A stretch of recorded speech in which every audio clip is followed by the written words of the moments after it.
రామచంద్రమూర్తి సుగ్రీవుడు ఇద్దరు అగ్నిసాక్షిగా స్నేహం చేసుకుని పరస్పరం ప్రతిజ్ఞ చేసుకున్నారు. నేను వాలిని నిగ్రహించి నీకు రాజ్యం ఇస్తాను అని రామచంద్రమూర్తి, నేను అన్ని దిక్కులకు వానరములను పంపి సీతమ్మ జాడ కనిపెట్టి మళ్ళీ సీతమ్మని నీ పక్కకి చేరుస్తాను అని సుగ్రీవుడు. ఇద్దరూ ప్రతిజ్ఞ చేసుకున్నారు. తర్వాత శోకార్తిని పొందినటువంటి సుగ్రీవుణ్ణి ఓదారుస్తూ రామచంద్రమూర్తి అంటారు, మీ ఇద్దరూ తోడ పుట్టినవారు కదా, ఏకోదరులు, అటువంటి వారికి మీ ఇద్దరి మధ్య ఇంత వైరం ఎందుకు ప్రబలింది? నిన్ను రాజ్యభ్రష్టుణ్ణి చేసి నీ భార్యని తన భార్యగా ఎలా చేసుకున్నాడు వాలి? నాకు ఈ విషయాన్ని వివరిస్తే మీ ఇద్దరి మధ్య ఇంత వైరం రావడానికి కారణం నాకు బాగా అర్థమవుతుంది అన్నారు. ఇక్కడ మీరు ఒక విషయాన్ని గమనించవలసి ఉంటుంది. పూర్వాపర విచారణ బాగా చేస్తారు రామచంద్రమూర్తి. సుగ్రీవుడి విషయంలో స్నేహం చేశారు అంటే కబంధుడు చెప్పాడు కాబట్టి స్నేహం చేశారు. ఋష్యమూక పర్వతం మీద ఎవరు ఉంటారో అక్కడ ఉండాలి అంటే పాపాచరణము లేని వారైతేనే ఉంటారు అని కబంధుడు చెప్పాడు. కాబట్టి సుగ్రీవుని యందు పాపము లేదు అని రామచంద్రమూర్తి యొక్క విశ్వాసం. కాబట్టి స్నేహం చేశారు. కేవలం సీతమ్మ జాడ కనిపెట్టడానికి ఒక మిత్రుడు కావాలి అనుకుంటే నిజానికి సుగ్రీవుడి కన్నా వాలి గొప్పవాడు. ఎందుకంటే వాలి ఒక్క కబురు చేస్తే రావణుడు చాలా భయపడతాడు. వాలి చేత నిగ్రహింపబడినవాడు రావణుడు. కాబట్టి ఆయన అలా కావాలి అనుకుంటే సహాయం వాలితోనే స్నేహం చేయొచ్చు. రాముడికి తన కార్యం నడవడం ప్రధానం కాదు, ధర్మం నిలబడి అనుషంగికంగా తన కార్యం నడవాలి తప్ప ధార్మికమైన మార్గము కాని రీతిలో తన కార్యాన్ని చక్కపెట్టుకోవడం అనేటటువంటిది రాముడికి సుతారము ఇష్టం ఉంటుంది. ఆయనకి ముందేది అంటే ధర్మం. సత్యధర్మములు రెండింటినీ రెండు పాదములుగా పెట్టుకుని నడుస్తాడు. కాబట్టి రాముని యొక్క నడక, రాముని యొక్క ఆయనము రామాయణమైంది. కనుక ఆయన సుగ్రీవుడితో స్నేహం చేసి అన్నదమ్ముల మధ్య వైరానికి కారణం అడుగుతున్నాడు. ఇది రామచంద్రమూర్తి అడగడం ఆయనకి కొద్దిగా ఆశ్చర్యంగానే ఉంటుంది. ఎందుకంటే రామలక్ష్మణ భరత శత్రుఘ్నులు నలుగురు కూడా అంత అన్యోన్యమైనటువంటి సోదర ప్రేమ కలిగిన వారు.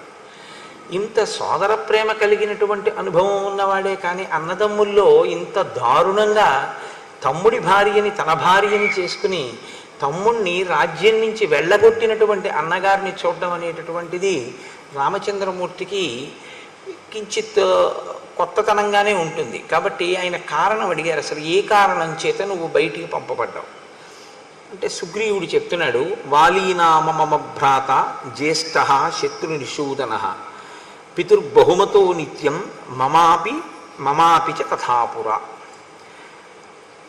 నేను వాలి అన్నదమ్ములం. నా తండ్రి గారు వాలిని చాలా ప్రేమించాడు, పెద్ద కొడుకు కనుక. నేను కూడా వాలిని చాలా ప్రేమించాను, వాలిని చాలా గౌరవించాను. మా తండ్రి గారు శరీరాన్ని విడిచిపెట్టిన తరువాత జ్యేష్ఠ కుమారుడు కనుక వాలికి పట్టాభిషేకం జరిగింది. ఆయన రాజ్యాన్ని చేస్తున్నాడు. రాజ్యం ప్రశాసతస్తస్య పితృపైతామహం మహత్ అహం సర్వేషు కాలేషు ప్రణతః ప్రేష్యవత్స్థిత. వాలి రాజ్యం చేసేటటువంటి సమయంలో తాతలు తండ్రుల దగ్గర నుండి వచ్చినటువంటి రాజ్యాన్ని వాలి పరిపాలన చేసినటువంటి సమయంలో కూడా, అంటే రాజ్యమునందు వాలి ప్రతిష్ఠింపక పూర్వము, రాజ్యమునందు వాలి ప్రతిష్ఠింపబడిన తరువాత కూడా నేను ఆయన్ని ఒక సేవకుడు ఎలా గౌరవిస్తాడో అంత మర్యాదతో అంత గొప్పగా సేవించాను. అంటే నేను ఒక తమ్ముణ్ణి అన్న భావనతో ఎప్పుడు అహంకరించలేదు. నేను ఒక సేవకుడును అన్న భావనతోనే నేను వాలిని అనువర్తించాను. అంత గౌరవంగానూ చూశాను. ఒకానొకప్పుడు మాయావీనామ తేజస్వి పూర్వజో దుందుభేశ్రుత తేన తస్య మహద్వైరం స్త్రీకృతం విశ్రుతం పురా.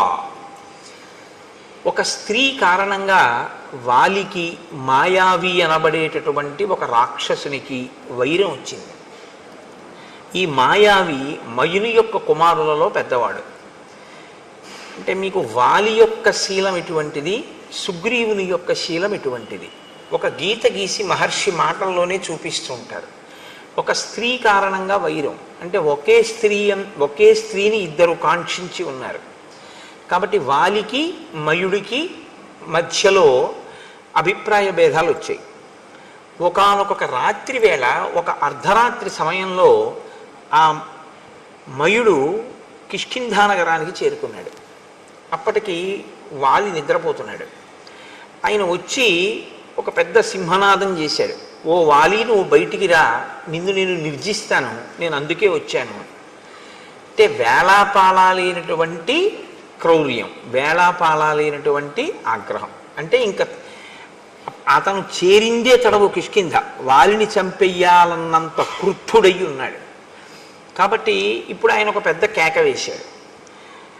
వెంటనే వాలి లేచి, నేను ఏదో మధువు సేవించి ఉన్నాను, రాత్రి వేళ కనుక నిన్ను నిగ్రహించలేని అనుకుంటున్నావేమో, నువ్వు అక్కడే నిలబడు, నేను వస్తున్నాను, నీతో తలపడతానని వాలి కూడా గబగబా బయలుదేరి యుద్ధానికి వెళ్ళాడు.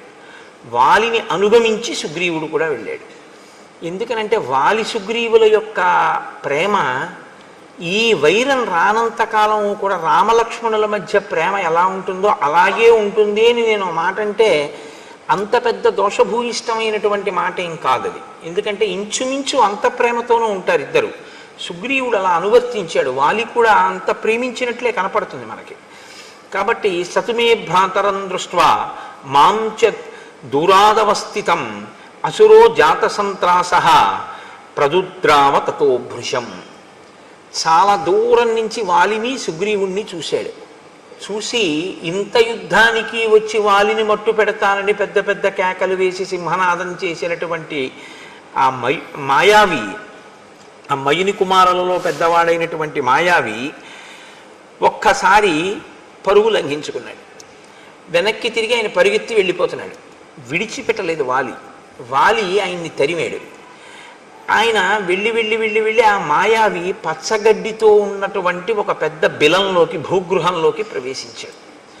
ప్రవేశించి దానిలోకి వెళ్ళిపోయాడు. అది చాలా చీకటిగా ఉంది. ఆ బిలం లోపలికి వెడితే అతను ఎక్కడున్నాడో, అతని పరివారం ఎవరైనా ఉన్నారో, ఇంకా ఎవరైనా యుద్ధానికి తలపడతారో తెలియని పరిస్థితి. కాబట్టి ఇప్పుడు వాలి అందులో ప్రవేశిస్తుంటే సుగ్రీవుడు నమస్కారం చేసి అన్నాడు, అన్నయ్య నేను కూడా నీతో వస్తాను అన్నాడు. అంటే మీరు ఇది చెప్పేటప్పుడు రాముడితో చెప్తున్నాడు సుగ్రీవుడి కథ. సుగ్రీవుని యొక్క మనస్సు ఎంత పరిశుద్ధంగా ఉందో, అన్న పట్ల భిన్నాభిప్రాయం ఉన్నవాడు కాడు, అన్న రాజ్యాన్ని కైవసం చేసుకుందామనేటటువంటి ఉద్దేశ్యం ఉన్నవాడు కాడు. కాబట్టి అన్న నేను నిన్ను అనుగమించి ఈ భూగృహంలోకి వస్తాను అన్నాడు. శాపయిత్వాతు మాం పద్భ్యాం ప్రవివేశ బిలం మహత్. వాలి అన్నాడు, నేను నా పాదముల మీద ఒట్టు పెడుతున్నాను, నువ్వు నాతో రావద్దు. నేను లోపలికి వెళ్ళి ఆ రాక్షసుల్ని మట్టు పెట్టి తిరిగి వస్తాను, నేను తిరిగి వచ్చే వరకు నువ్వు ఈ బిలద్వారం దగ్గర కాపు కాయి. కాబట్టి ఇప్పుడు నేను ఈ మాట పూర్వం అరణ్యకాండలో రామచంద్రమూర్తి కూడా ఓసారి అన్నారు, నా పాదముల మీద ఒట్టు, నువ్వు సీతమ్మని తీసుకుని గుహలోకి వెళ్ళు, నేను యుద్ధం చేస్తాను 14,000 మంది కరదూషణాదులతోనని. కాబట్టి ఇప్పుడు సుగ్రీవుడు బిలద్వారం దగ్గర నిలబడ్డాడు. వాలి అత్యంత వేగంతో ఆ బిలంలోకి ప్రవేశించాడు. తస్య ప్రవిష్టస్య బిలం సాగ్రహ సంవత్సరో గతః.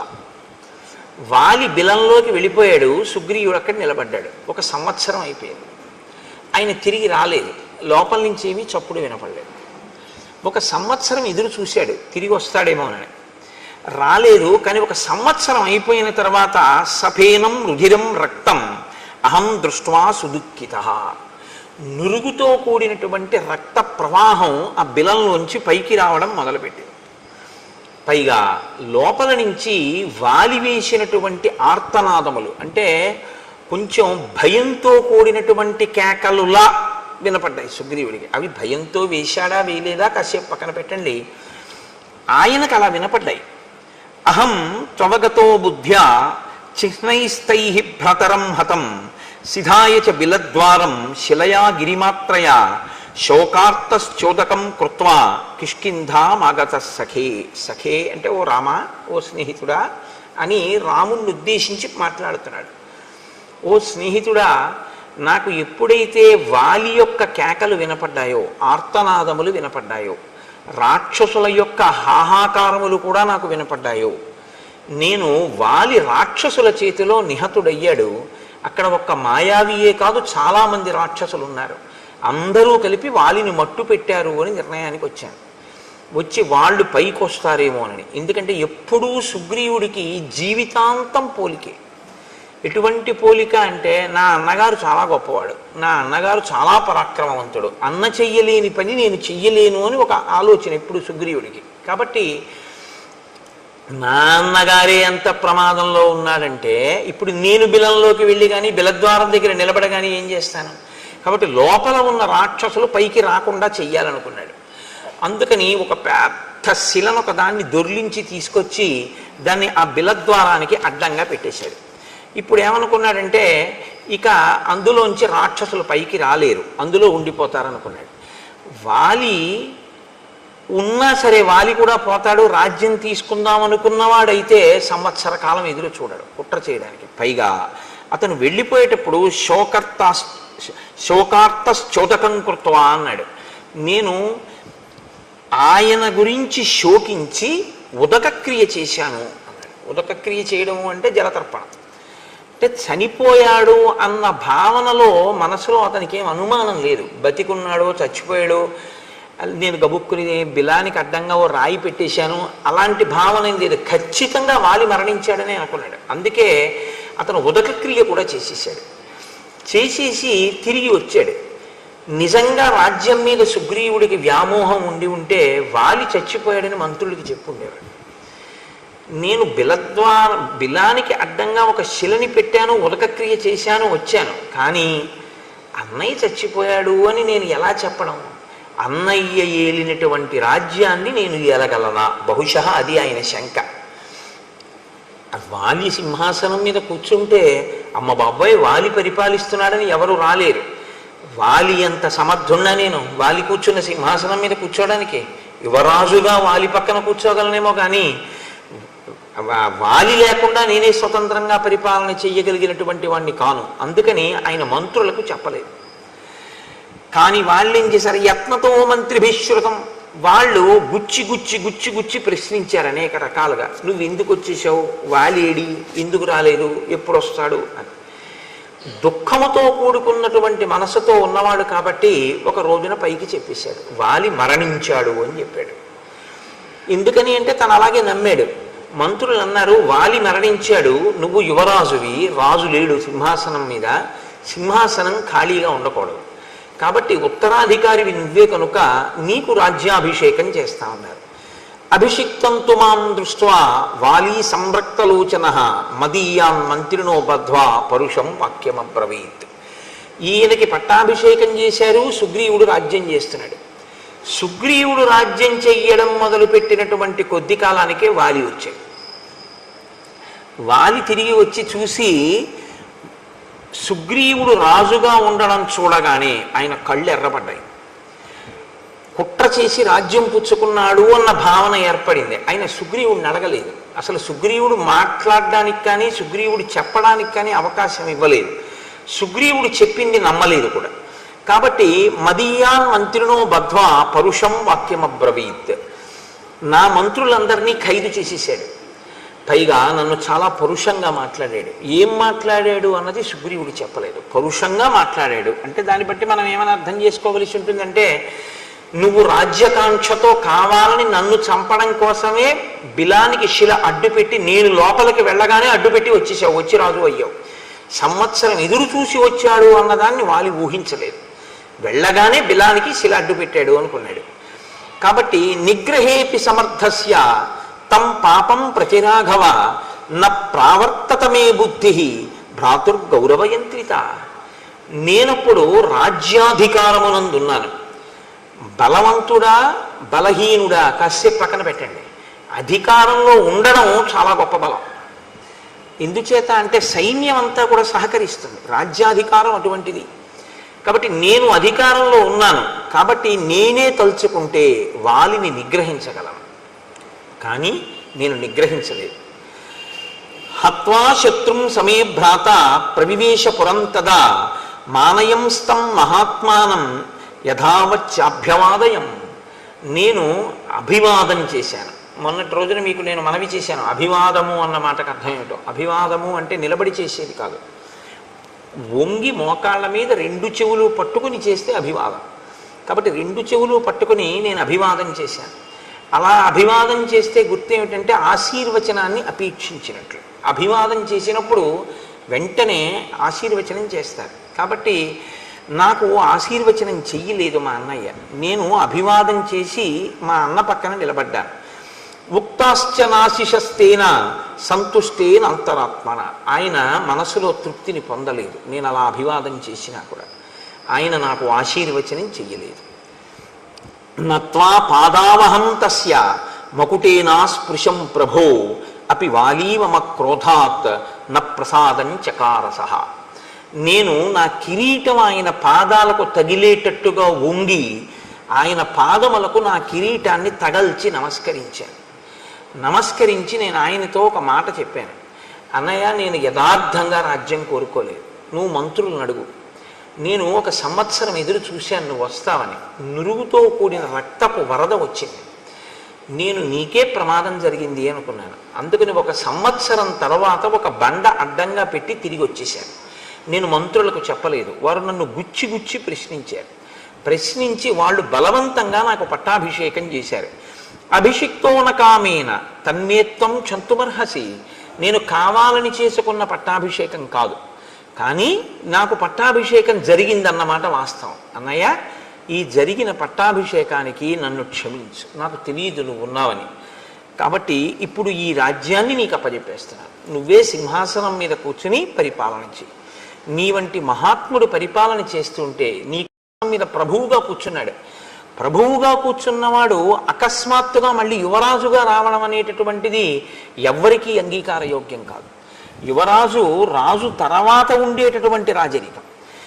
ఒకసారి రాచరికం చేసి మళ్ళీ యువరాజుగా కూర్చోవడం అనేటటువంటిది ఒక వ్యక్తి అంగీకరించగలిగినటువంటి విషయం కాదు, అంత తేలిక కాదది.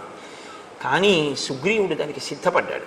అన్నయ్య, నువ్వే రాజ్యమేలు, నేను నీకు తోడుగా ఉంటాను. నేను పూర్వం ఎలా నిన్ను సేవించానో అలాగే ఒక సేవకుడిగా మసులుకుంటాను.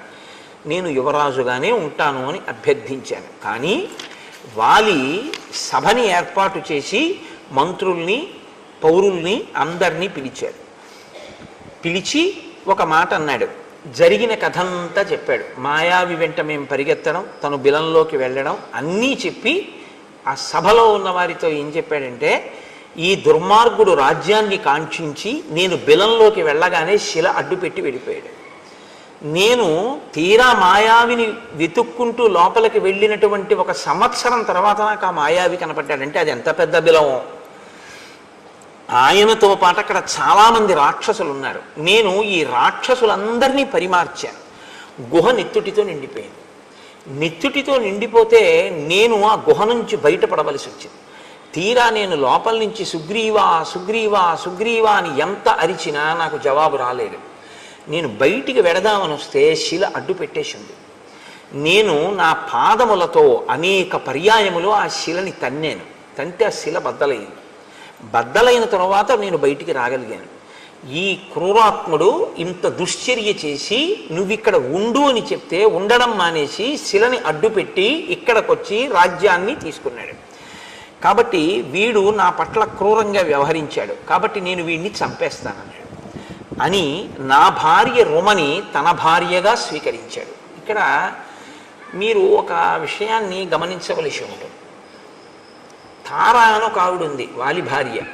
వాలి భార్య తార, సుగ్రీవుడి భార్య రుమ.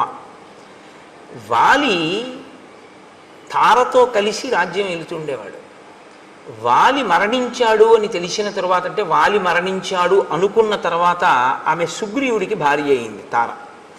వాలి వచ్చేంత వరకు సుగ్రీవుడి భార్యగానే ఉంది తార. సుగ్రీవుణ్ణి తరిమేశారు. తరిమేశాక ఆవిడ మళ్ళీ వాలి భార్య అయింది. మళ్ళీ తర్వాత సుగ్రీవుడు వాలిని చంపేశాడు. ఆమె మళ్ళీ సుగ్రీవుడికి భార్య అయింది. మరి అప్పుడు సుగ్రీవుడి యందు మాత్రం దోషం లేదా? మరి అప్పుడు రాముడు ఎలా ఊరుకున్నాడు? చంపిన తర్వాత వాలిని వాలి భార్య తారని సుగ్రీవుడు చేపడితే అది కూడా దోషమేగా, వదిన గారిని స్వీకరించడం తల్లితో సమానం కదా. మరి అప్పుడు సుగ్రీవుణ్ణి కూడా చంపేయాలిగా, మరి ఎందుకు చంపలేదు? మరి రుమని, సుగ్రీవుడి భార్య రుమని వాలి స్వీకరిస్తే వాలి మీద ధర్మం తప్పిన వాడివి అని వాలిని ఎందుకు సంహరించాడు రామచంద్రమూర్తి? కిష్కింధకాండలో మీరు చాలా జాగ్రత్తగా దాన్ని పరిశీలనం చేయవలసి ఉంటుంది. వానర జాతులలో వానరముల యందు అనేక జాతులు ఉన్నాయి. ఇందులో కర్మాధికారము జ్ఞానాధికారము కలిగినటువంటి వానర జాతి ఒకటి ఉందని, చాలా శ్రేష్టమైనటువంటి వానర జాతి. వాళ్ళు సంధ్యావందనం చేస్తారు. మనుష్యులు ఎలా చేస్తారో అలా వాళ్ళు సంధ్యావందనం చేస్తారు. వాళ్ళ అంత్యేష్టి సంస్కారం అవన్నీ కూడా అలా ఉంటాయి. వాలి సుగ్రీవుడు సంధ్యావందనం చేసేటటువంటి వానర జాతిలో వచ్చినటువంటి వాడు. సంధ్యావందనం చేసే అధికారం ఉన్నటువంటి వానర జాతిలో ఒక నియమం ఉంది. అన్న వదిన, తమ్ముడు మరదలు, రెండు జంటలు ఉండగా ఏ కారణం చేతనైనా అన్నగారు కానీ తమ్ముడు కానీ మరణిస్తే, మరదలు కానీ వదిన గారు కానీ మిగిలినటువంటి వారిని, అంటే ఒక ఉదాహరణ చెప్పాలి అంటే అన్నగారు మరణించాడు అనుకోండి, ఇప్పుడు ఆ వదిన గారు తనంత తాను కోరుకుంటే తమ్ముడికి భార్య అవ్వచ్చు. అలాగే తమ్ముడు మరణించాడు అనుకోండి, తమ్ముడి భార్య కోరుకుంటే అన్నగారికి భార్య కావచ్చు. అది వాళ్ళ ధర్మం, వాళ్ళ నియమం. అది మీరు మన నియమాలని తీసుకెళ్ళి అక్కడ పెట్టకండి. వాళ్ళ నియమం అలా ఉంది, అది వాళ్ళకి ధర్మబద్ధం. కాబట్టి వాలి భార్యగా తార ఉన్నంతకాలం సుగ్రీవుడు ఎప్పుడు స్వీకరించలేదు. వాలి మరణించాడు అని పరిపూర్ణంగా నమ్మాడని గుర్తు ఏమిటంటే పట్టాభిషేకం చేసుకుని తారని కూడా తీసుకున్నాడు. ఆవిడ అంగీకరించింది సుగ్రీవుడు భార్యగా ఉండడానికి, కాబట్టి స్వీకరించాడు. ఇప్పుడు తప్పు లేదు. సుగ్రీవుడు కళ్ళ ముందు బతికున్నాడని వాలికి తెలుసు, తెలిసి రుమని స్వీకరించాడు, ధర్మం తప్పాడు, అందుకుని చంపాడు. ఇది మీరు పట్టుకోవలసి ఉంటుంది. తర్వాత సుగ్రీవుడు మరణించాడు, వాలి మరణించాడు. వాలి మరణించిన తరువాత వాలి భార్య తార ఇప్పుడు భర్త పోయాడు కాబట్టి కోరుకుంటే ఆయన తమ్ముడికి భార్యగా వెళ్ళవచ్చు. కాబట్టి తార తమ్ముడికి భార్యగా వెళ్ళింది. రాముడు జోక్యం చేసుకోండి. ఆ ధర్మ సూక్ష్మాన్ని మీరు పట్టుకోవాలి. కిష్కింధకాండలో ఈ విషయాన్ని మీరు జాగ్రత్తగా పట్టుకోకపోతే ఏమవుతుందంటే రాముడు వాలినే ఎందుకు నిగ్రహించాడు, సుగ్రీవుణ్ణి ఎందుకు నిగ్రహించలేదు అన్నది ఒక పెద్ద ప్రశ్నగా నిలబడిపోతుంది.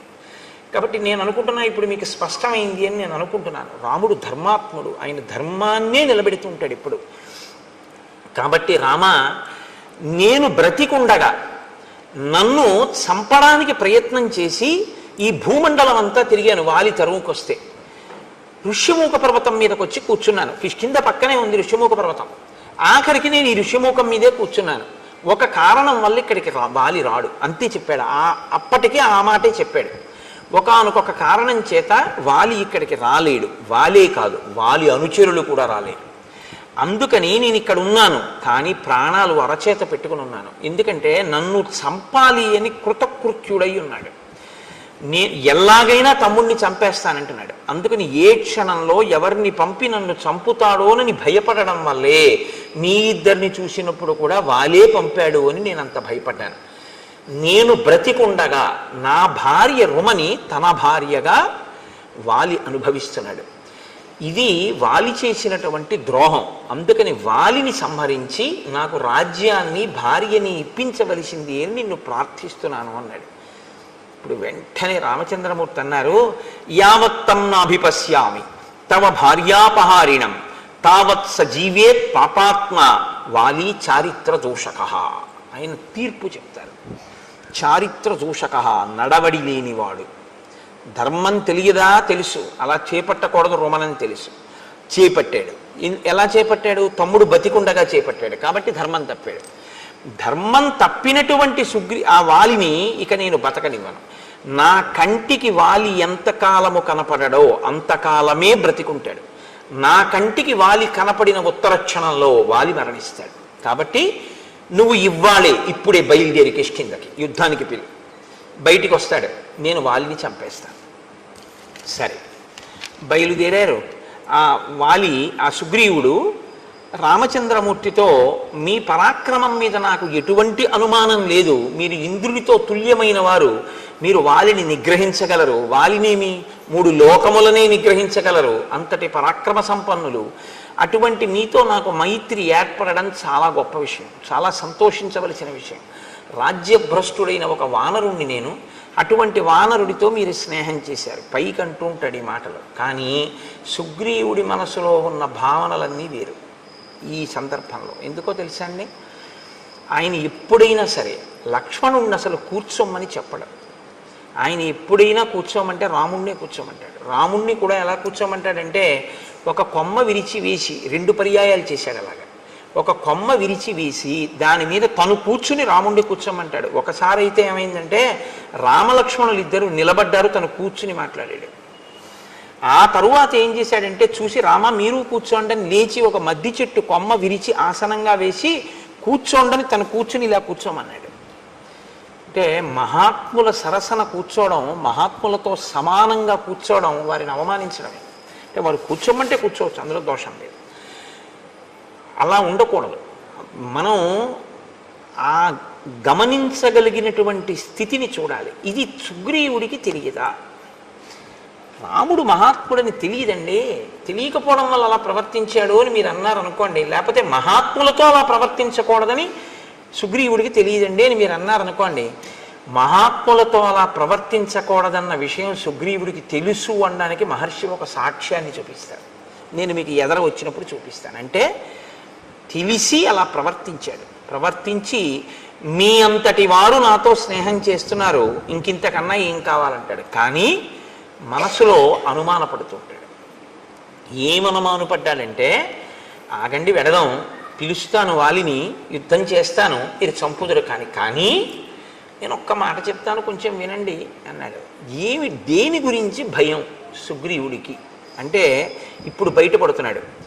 సముద్రాత్ పశ్చిమాత్ పూర్వం దక్షిణాదపి చోత్తరం క్రామత్య నుదితే సూర్యే వాలి వ్యపగత క్లమః. వాలి ప్రతిరోజు సూర్యోదయానికి పూర్వం బ్రాహ్మీ ముహూర్తంలో నిద్రలేస్తాడు. చాలా మంచి అలవాటు. రావణుడు కూడా లేస్తాడు. కానీ ఇద్దరికీ ఉన్న లక్షణం ఏమిటో తెలుసా అండి? ఆయనకి కామం, ఈయనకి అహంకారం. నాకు బలం ఉంది అని.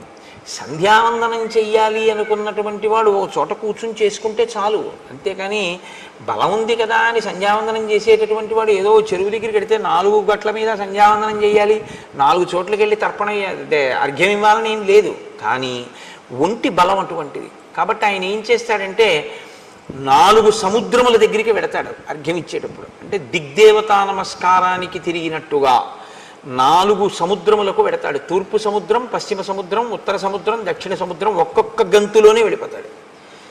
దక్షిణ సముద్రం దగ్గర కూర్చున్నవాడు ఒక్క గంతు వేస్తే ఉత్తర సముద్రం దగ్గర ఉంటాడు. ఉత్తర సముద్రం దగ్గర నుంచి ఒక్కసారి లంఘిస్తే మళ్ళీ తూర్పు సముద్రానికి వస్తాడు. తూర్పు సముద్రం నుంచి బయలుదేరితే ఒక్క గంతులో పశ్చిమ సముద్రాన్ని చేరుకుంటాడు. మా అన్నయ్య అంత వేగంగా సంధ్యావందనానికి వెడతాడు. సంధ్యావందనానికి వెళ్ళేటప్పుడు పెద్ద అలా వెళ్ళాలనేటటువంటి ఒక వ్యగ్రత ఏమీ ఉండదు. సంధ్యావందనం అనేటటువంటిది చాలా ప్రశాంతంగా చేసేటటువంటి స్థితి. మీరు విన్నారో లేదో, రాముడు అరణ్యవాసానికి రాగానే గంగా తీరంలో గుహుడి దగ్గరికి వెళ్ళాడు. నిర్మలమైన మనస్సుతో గాయత్రి చేస్తాడు. గాయత్రి ఎప్పుడు చేస్తున్నా సంధ్యావందనంలో మనసుని నిర్మలం చేసుకోవాలి. అందుకే అన్ని మాటలు ఆచమనం చేస్తారు. స్థూల సూక్ష్మ కారణ శరీరముల యందు ఉండేటటువంటి తాపములను నిగ్రహించి మనసుని నిలబెట్టి సంధ్యావందనం చేయాలి, గాయత్రి చెయ్యాలి.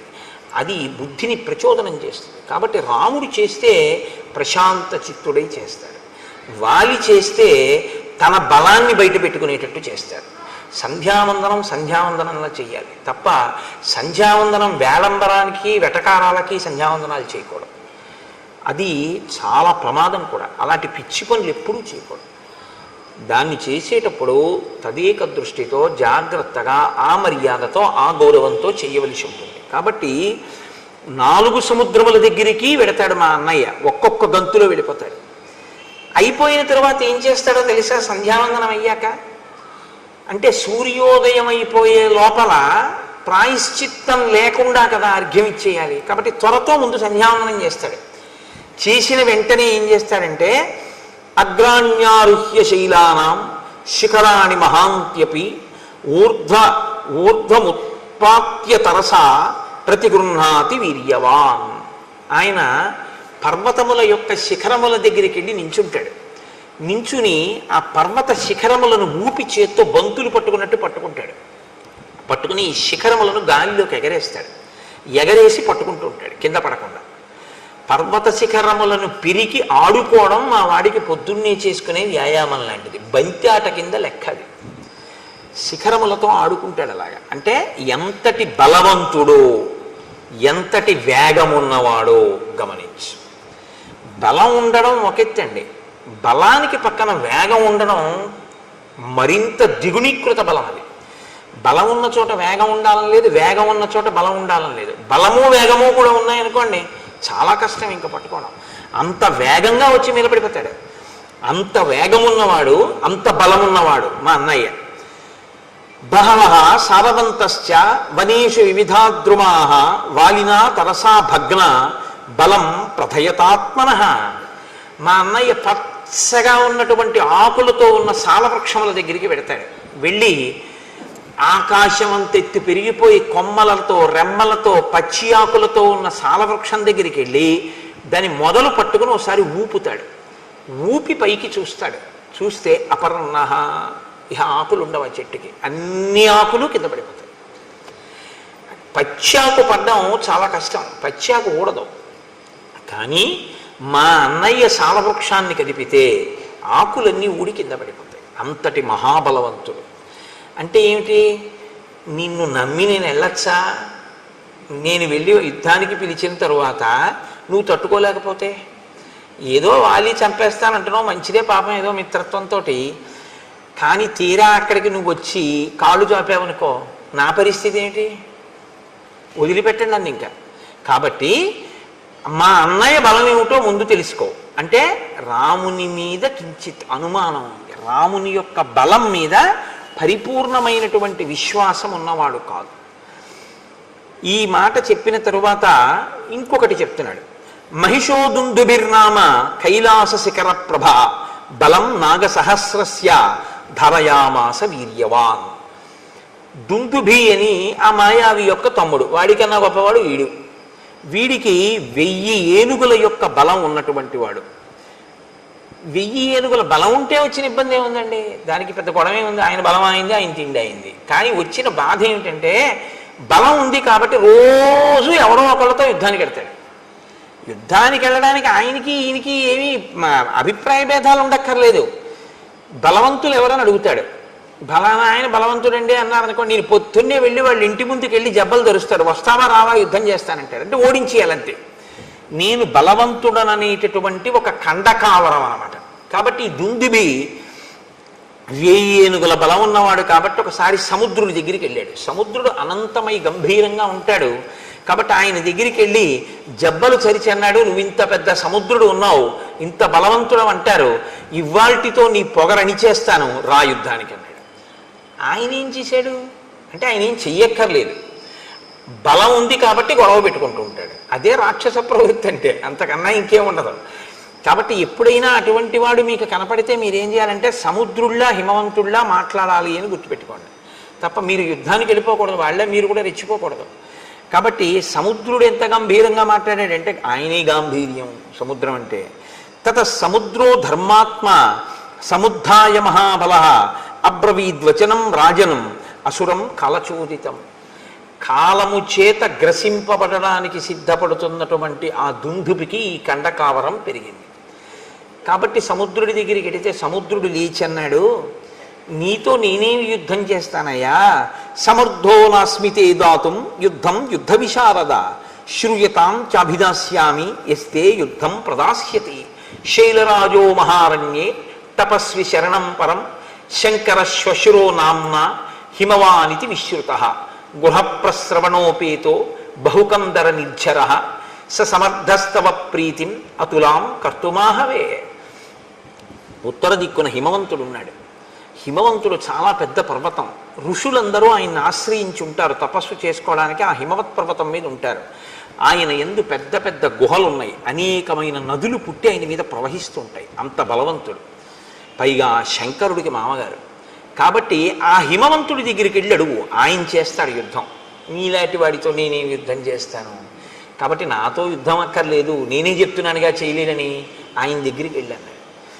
వాడు వెంటనే అయితే నువ్వు చేయలేవన్నమాట, కాబట్టి ఓడిపోయినట్టే. వాడికి అక్కడతో ఆ కోరిక తీరిపోయింది. కాబట్టి ఇప్పుడు కానీ వాడికి ఆ తీట వదిలిపోతూ ఉండాలి. రోజు ఎవరో ఒకరితో యుద్ధం చేయాలి వాడు. కాబట్టి వాడు హిమవంతుడి దగ్గరికి వెళ్ళాడు.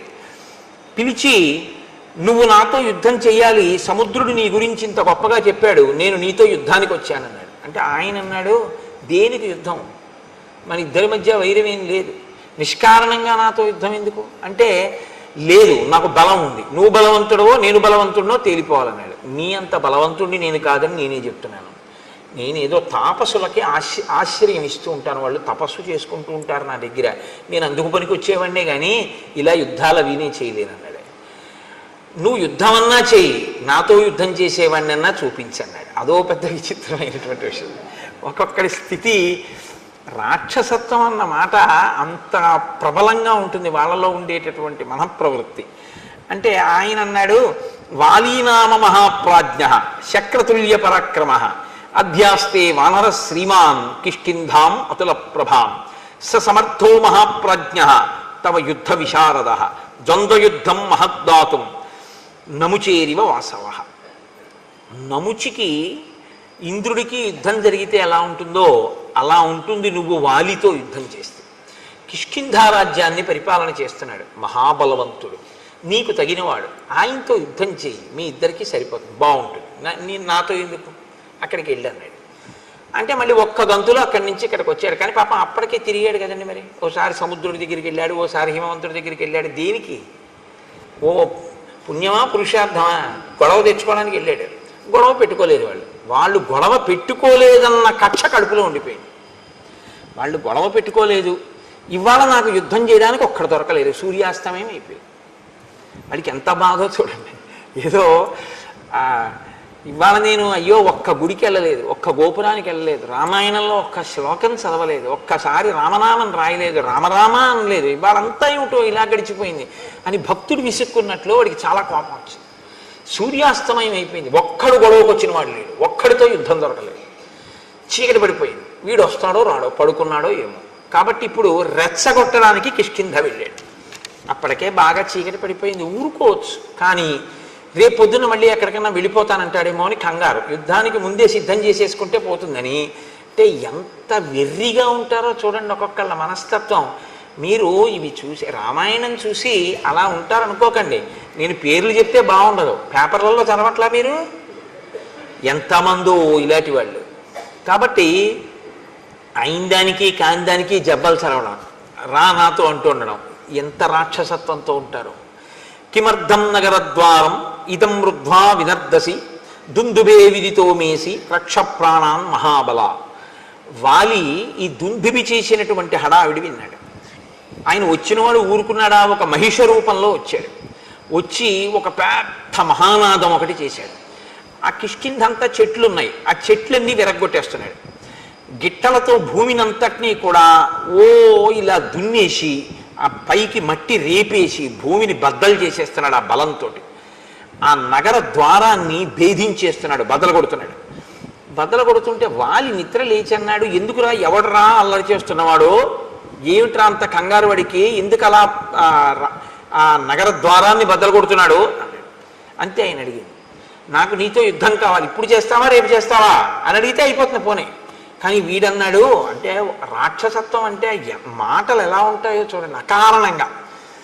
నత్వం స్త్రీ సన్నిధౌ వీర వచనం వక్తుమర్హసి మమ యుద్ధం ప్రయచ్ఛాత్య తతో జ్ఞాస్యామి తే బలం. ఆడాళ్ళ దగ్గర కూర్చొని అరవడం కాదు. అంటే మరి రాత్రి అయిపోయింది, అంతఃపురవాసంలో రాణుల దగ్గర కదా ఉంటాడు. ఆడవాళ్ళ దగ్గర ఉండి ఏదో పెద్ద వీరుళ్ళ ఎవడరా అని అడగడం కాదు, రా యుద్ధానికి, నీ బలం ఏంటో తేల్చేస్తానన్నాడు. ఎవరు అసలు వాడు? ఏమీ చెప్పడం, కంగారు. అనుకుని మళ్ళీ ఏమనుకున్నాడో వెంటనే అభయం ఇచ్చాడు. ఫోన్లే, చీకటి పడిపోయాక వచ్చాను కదా అని, అధమాధారయిష్యామి క్రోధమధ్య నిశామిమా గృహ్యతాం ఉదయ స్వైరం కామభోగీషు వానర. ఫోన్లే, ఎలాగోలా కష్టపడి రేపు పొద్దుటి వరకు నేను ఈ కోపాన్ని ఇలాగే అట్టె పెట్టుకుంటాను, రేపు పొద్దున్న యుద్ధానికి రా, ఇవాళకి రాత్రి నీ రాణులతో హాయిగా కామోపభోగాన్ని అనుభవించు. ఎందుకు ఆ కోపాన్ని నిలబెట్టుకోవడం? ఎవడైనా కోపం వదిలేస్తానని చూడాలి. ఆయన అంటాడు చాలా కష్టం మీద రేపు పొద్దుటి వరకు కోపాన్ని నిలబెట్టుకుంటానంటాడు. అంటే దుష్టుడి యొక్క మనఃప్రవృత్తి ఎలా ఉంటుందో చూడండి. ఉత్తమే క్షణకోపస్య మధ్యమే ఘటికాద్వయం మధమే స్యాదహోరాత్రం పాపిస్తే మరణాంతక. కష్టపడి కోపం నిలబెట్టుకోవడం ఎందుకండి? అది పోతుంటే హాయిగా వదిలిపెట్టేయాలి దాన్ని. అమ్మాయి మన ప్రయత్నం లేకుండా పోయిందిరా అనుకోవాలి. కానీ వాడికి అలా చిత్తశాంతి లేదు. దాన్ని కష్టపడి నిలబెట్టుకుంటున్నాడు, గిట్టలతో గీరేస్తున్నాడు, చెట్ల కొమ్మలు అంటే రాత్రల్లా అలా చేస్తూ ఉంటాడు. నువ్వేం చేయాలి? వాలి ఏం చేయాలో చెప్తున్నాడు. ఇవాళ రాత్రికి నీ రాణులతో భోగించు. దీయతాం సంప్రదానంచ పరిష్వజ్యచ వానరాన్ సర్వశాఖా మృగేందస్త్వం సంసాదయ సుహృజ్జనాన్. నువ్వు దాన ధర్మాలు ఏమైనా చెయ్యాలనుకుంటున్నావేమో, ఇవాళ రాత్రి చేసేసి ఎవరికేమైనా ఇద్దామనుకుంటే ఇచ్చేసి. పరిష్వజ్యచ వానరాన్, ఎవరైనా నీకు ముఖ్యమైనటువంటి వానరుల్ని చూడాలంటే వాళ్ళని పిలిపించి కౌగిలించేసుకోసారి. ఎందుకంటే ఇవన్నీ అంటే ఖండకావరం నోటి తీట. సర్వశాఖా మృగేందస్వం సంసాదయ సుహృజ్జనాన్. ఒకసారి నీ సుహృత్తులు ఉంటారు, మంచి స్నేహితులు, మళ్ళీ చూడడం ఉండదు, రేపు పొద్దున చంపేస్తాను నేను, అందుకని వాళ్ళందరినీ పిలిచి ఓసారి చూసేసి. అంటే దేనికి చంపేస్తావు? ఏమి కారణం లేదు, తను బలవంతుడు అనిపించుకోవాలి కాబట్టి చంపేస్తాడంతే. సుదృష్టాం కురు కిష్కింధాం కురుష్వాత్మ సమంపురే క్రీడస్వచ సహ స్త్రీభి అహం తే దర్పనాశన. రేపు ఎలాగో నిన్ను చంపేస్తాను ఉదయం, కాబట్టి ఇవాళ ఏం చేస్తావో తెలుసా? ఒకసారి ఆ కిష్కింధా సామ్రాజ్యాన్నంతటినీ ఓసారి చూసేసుకో. రాజు కాబట్టి నీకు ఆ మక్కు ఉంటుంది, ఓసారి ఆ రాజ్యం వంక చూడు. నీకు ఇష్టం కాబట్టి ఆ రాజధాని వంక కూడా ఓసారి చూసేయి. ఇవాళ రాత్రి నీకు ఇష్టమైనటువంటి స్త్రీలు ఎవరున్నారో వాళ్ళతో భోగించి రేపు పొద్దున నిన్ను చంపేస్తాను. యోహిమత్తం ప్రమత్తం వా సుప్తం వా రహితం భృశం హన్యాత్ స భ్రూణలోకే తద్విధం మదమోహితం. అసలు ఇప్పుడే చంపేద్దరు.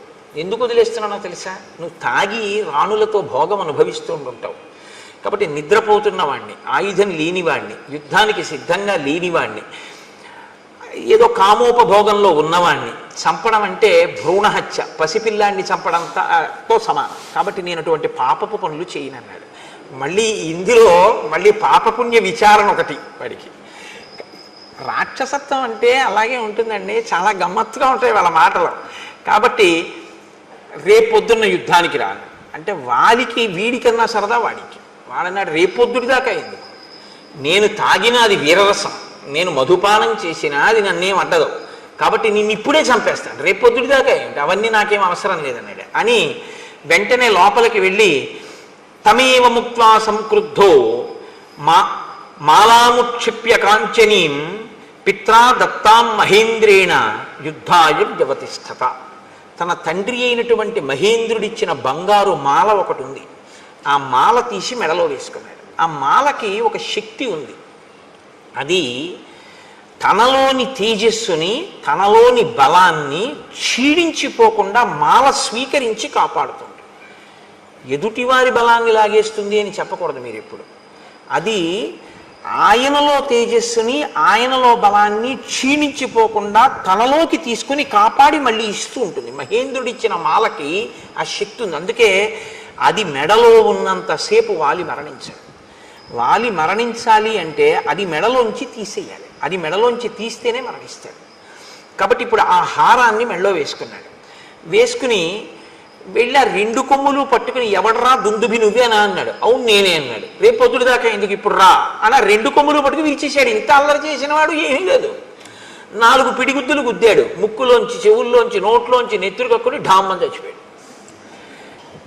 ఎందుకు ఇంత అల్లరి అంటే ఎందుకు ఎక్కడో హాయిగా పడుకోక ఈశ్వరుడు ఇచ్చిన బలంతో ఎందుకు వచ్చిన గొడవ, ఎందుకు వెళ్ళినట్టు, ఎందుకు యుద్ధం చేసినట్టు, ఎందుకు చచ్చిపోయినట్టు అంటే ఒక్కటే చెప్పవలసి ఉంటుంది, ఖండకావరము.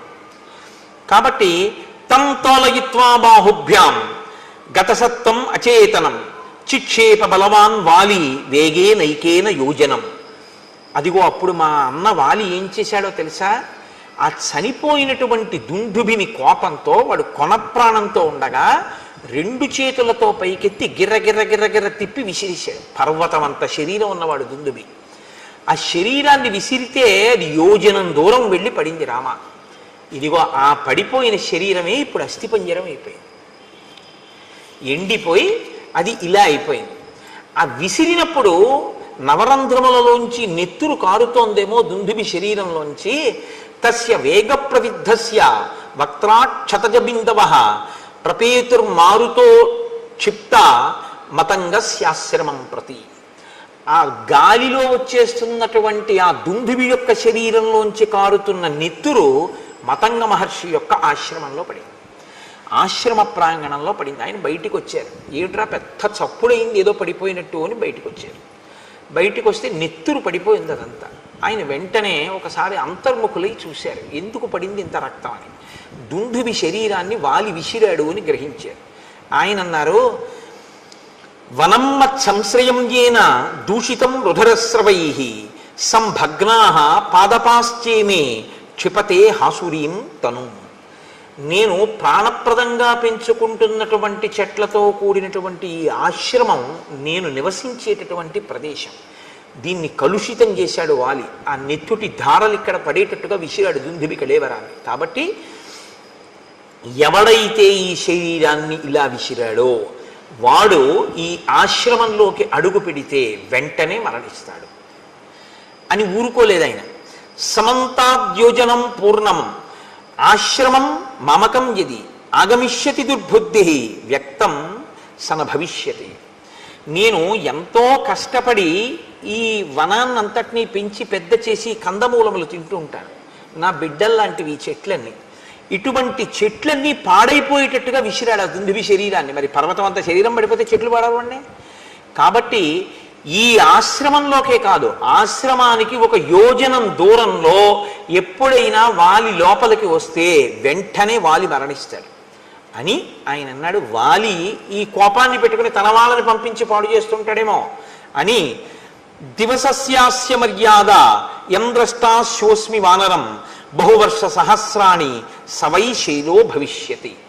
వాలికి సంబంధించినటువంటి వాళ్ళు, వాలి సైన్యంలో ఉన్నవాళ్ళు కానీ వాలి పరివారంలో ఉన్నవాళ్ళు కానీ ఎవరైనా ఒక్కరోజు సమయం ఇస్తున్నారు, ఇప్పటికిప్పుడు వెళ్ళిపోమంటే వెళ్ళిపోరు. కాబట్టి 24 గంటలలో వాళ్ళు ఇక్కడ ఉన్నటువంటి ఈ ఋష్యమూక పర్వత శిఖరములన్నిటి మించి ఖాళీ చేసి వెళ్ళిపోవాలి. అలా కానీ వెళ్ళకపోతే వాళ్ళు ఈ ఋష్యమూక పర్వతాల మీద ఉంటే నేను తిరుగుతున్నప్పుడు వాళ్ళు నా కంట పడగానే వాళ్ళు కొన్ని సంవత్సరముల పాటు శిలలైపోతారు అన్నాడు. అనేటప్పటికీ వాలికి సంబంధించినటువంటి వానరుల పర్వతం అంతా ఖాళీ చేసి కిష్కిందకి వెళ్ళిపోయారు.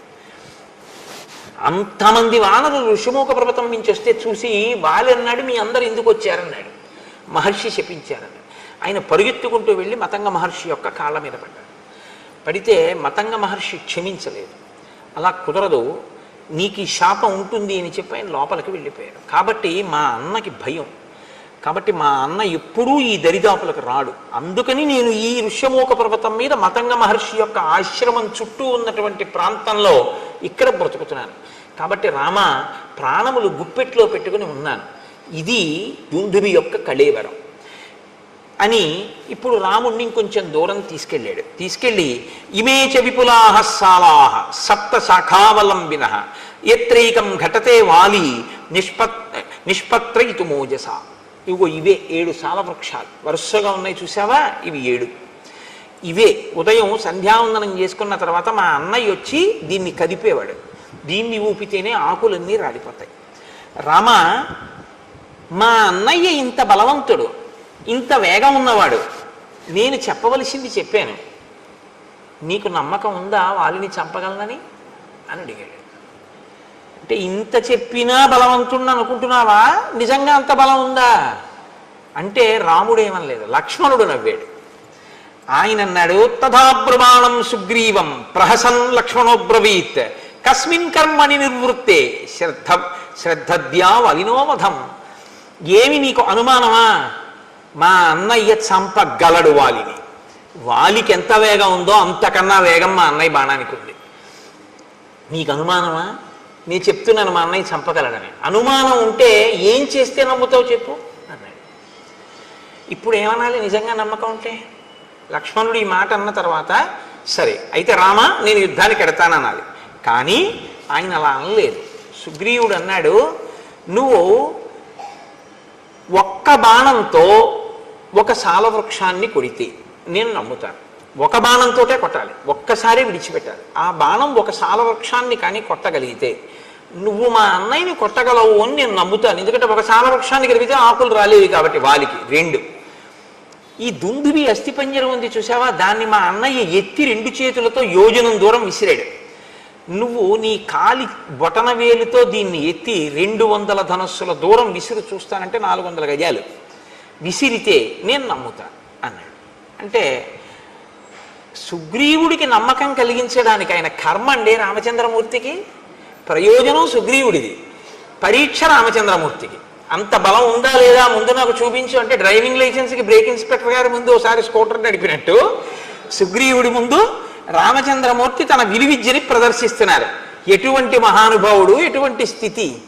కాబట్టి ఇప్పుడు ఆయన అన్నాడు, సరే నీకు నా బలం తెలియాలి అంతే కదా అంటే వెంటనే సుగ్రీవుడు అంటాడు, అయ్యయ్యో మీ బలం నాకు తెలియక కాదు, మీరు దేవేంద్రుడు అంతటి బలవంతులు. మీరు దేవేంద్రుడిని ఏమిటి 3 లోకములను నిగ్రహిస్తారు, అంతటి బలపరాక్రమములు ఉన్నవారు. దశరథ మహారాజు గారి కొడుకు, మహానుభావుడివి, అస్త్రశస్త్రములు ఎరిగిన వాడివి. కానీ వచ్చిన ఇబ్బంది ఏమిటంటే మా అన్నయ్య బలం నాకు ప్రత్యక్షంగా తెలుసు, నీ బలం విన్నానంతే, నాకు ప్రత్యక్షంగా తెలియదు. కింతు తస్య బలజ్ఞోహం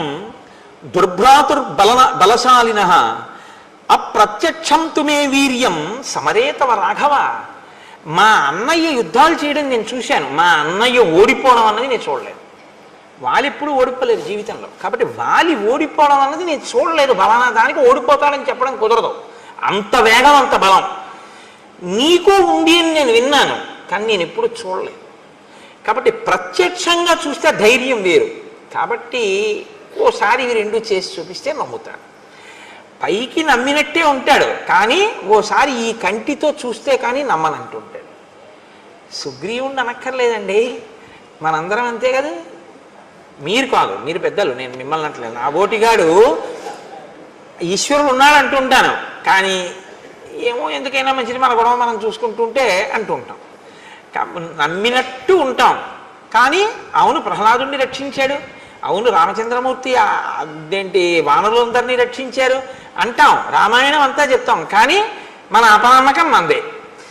సుగ్రీవుడు అంతే. కాబట్టి ఇప్పుడు ఆయన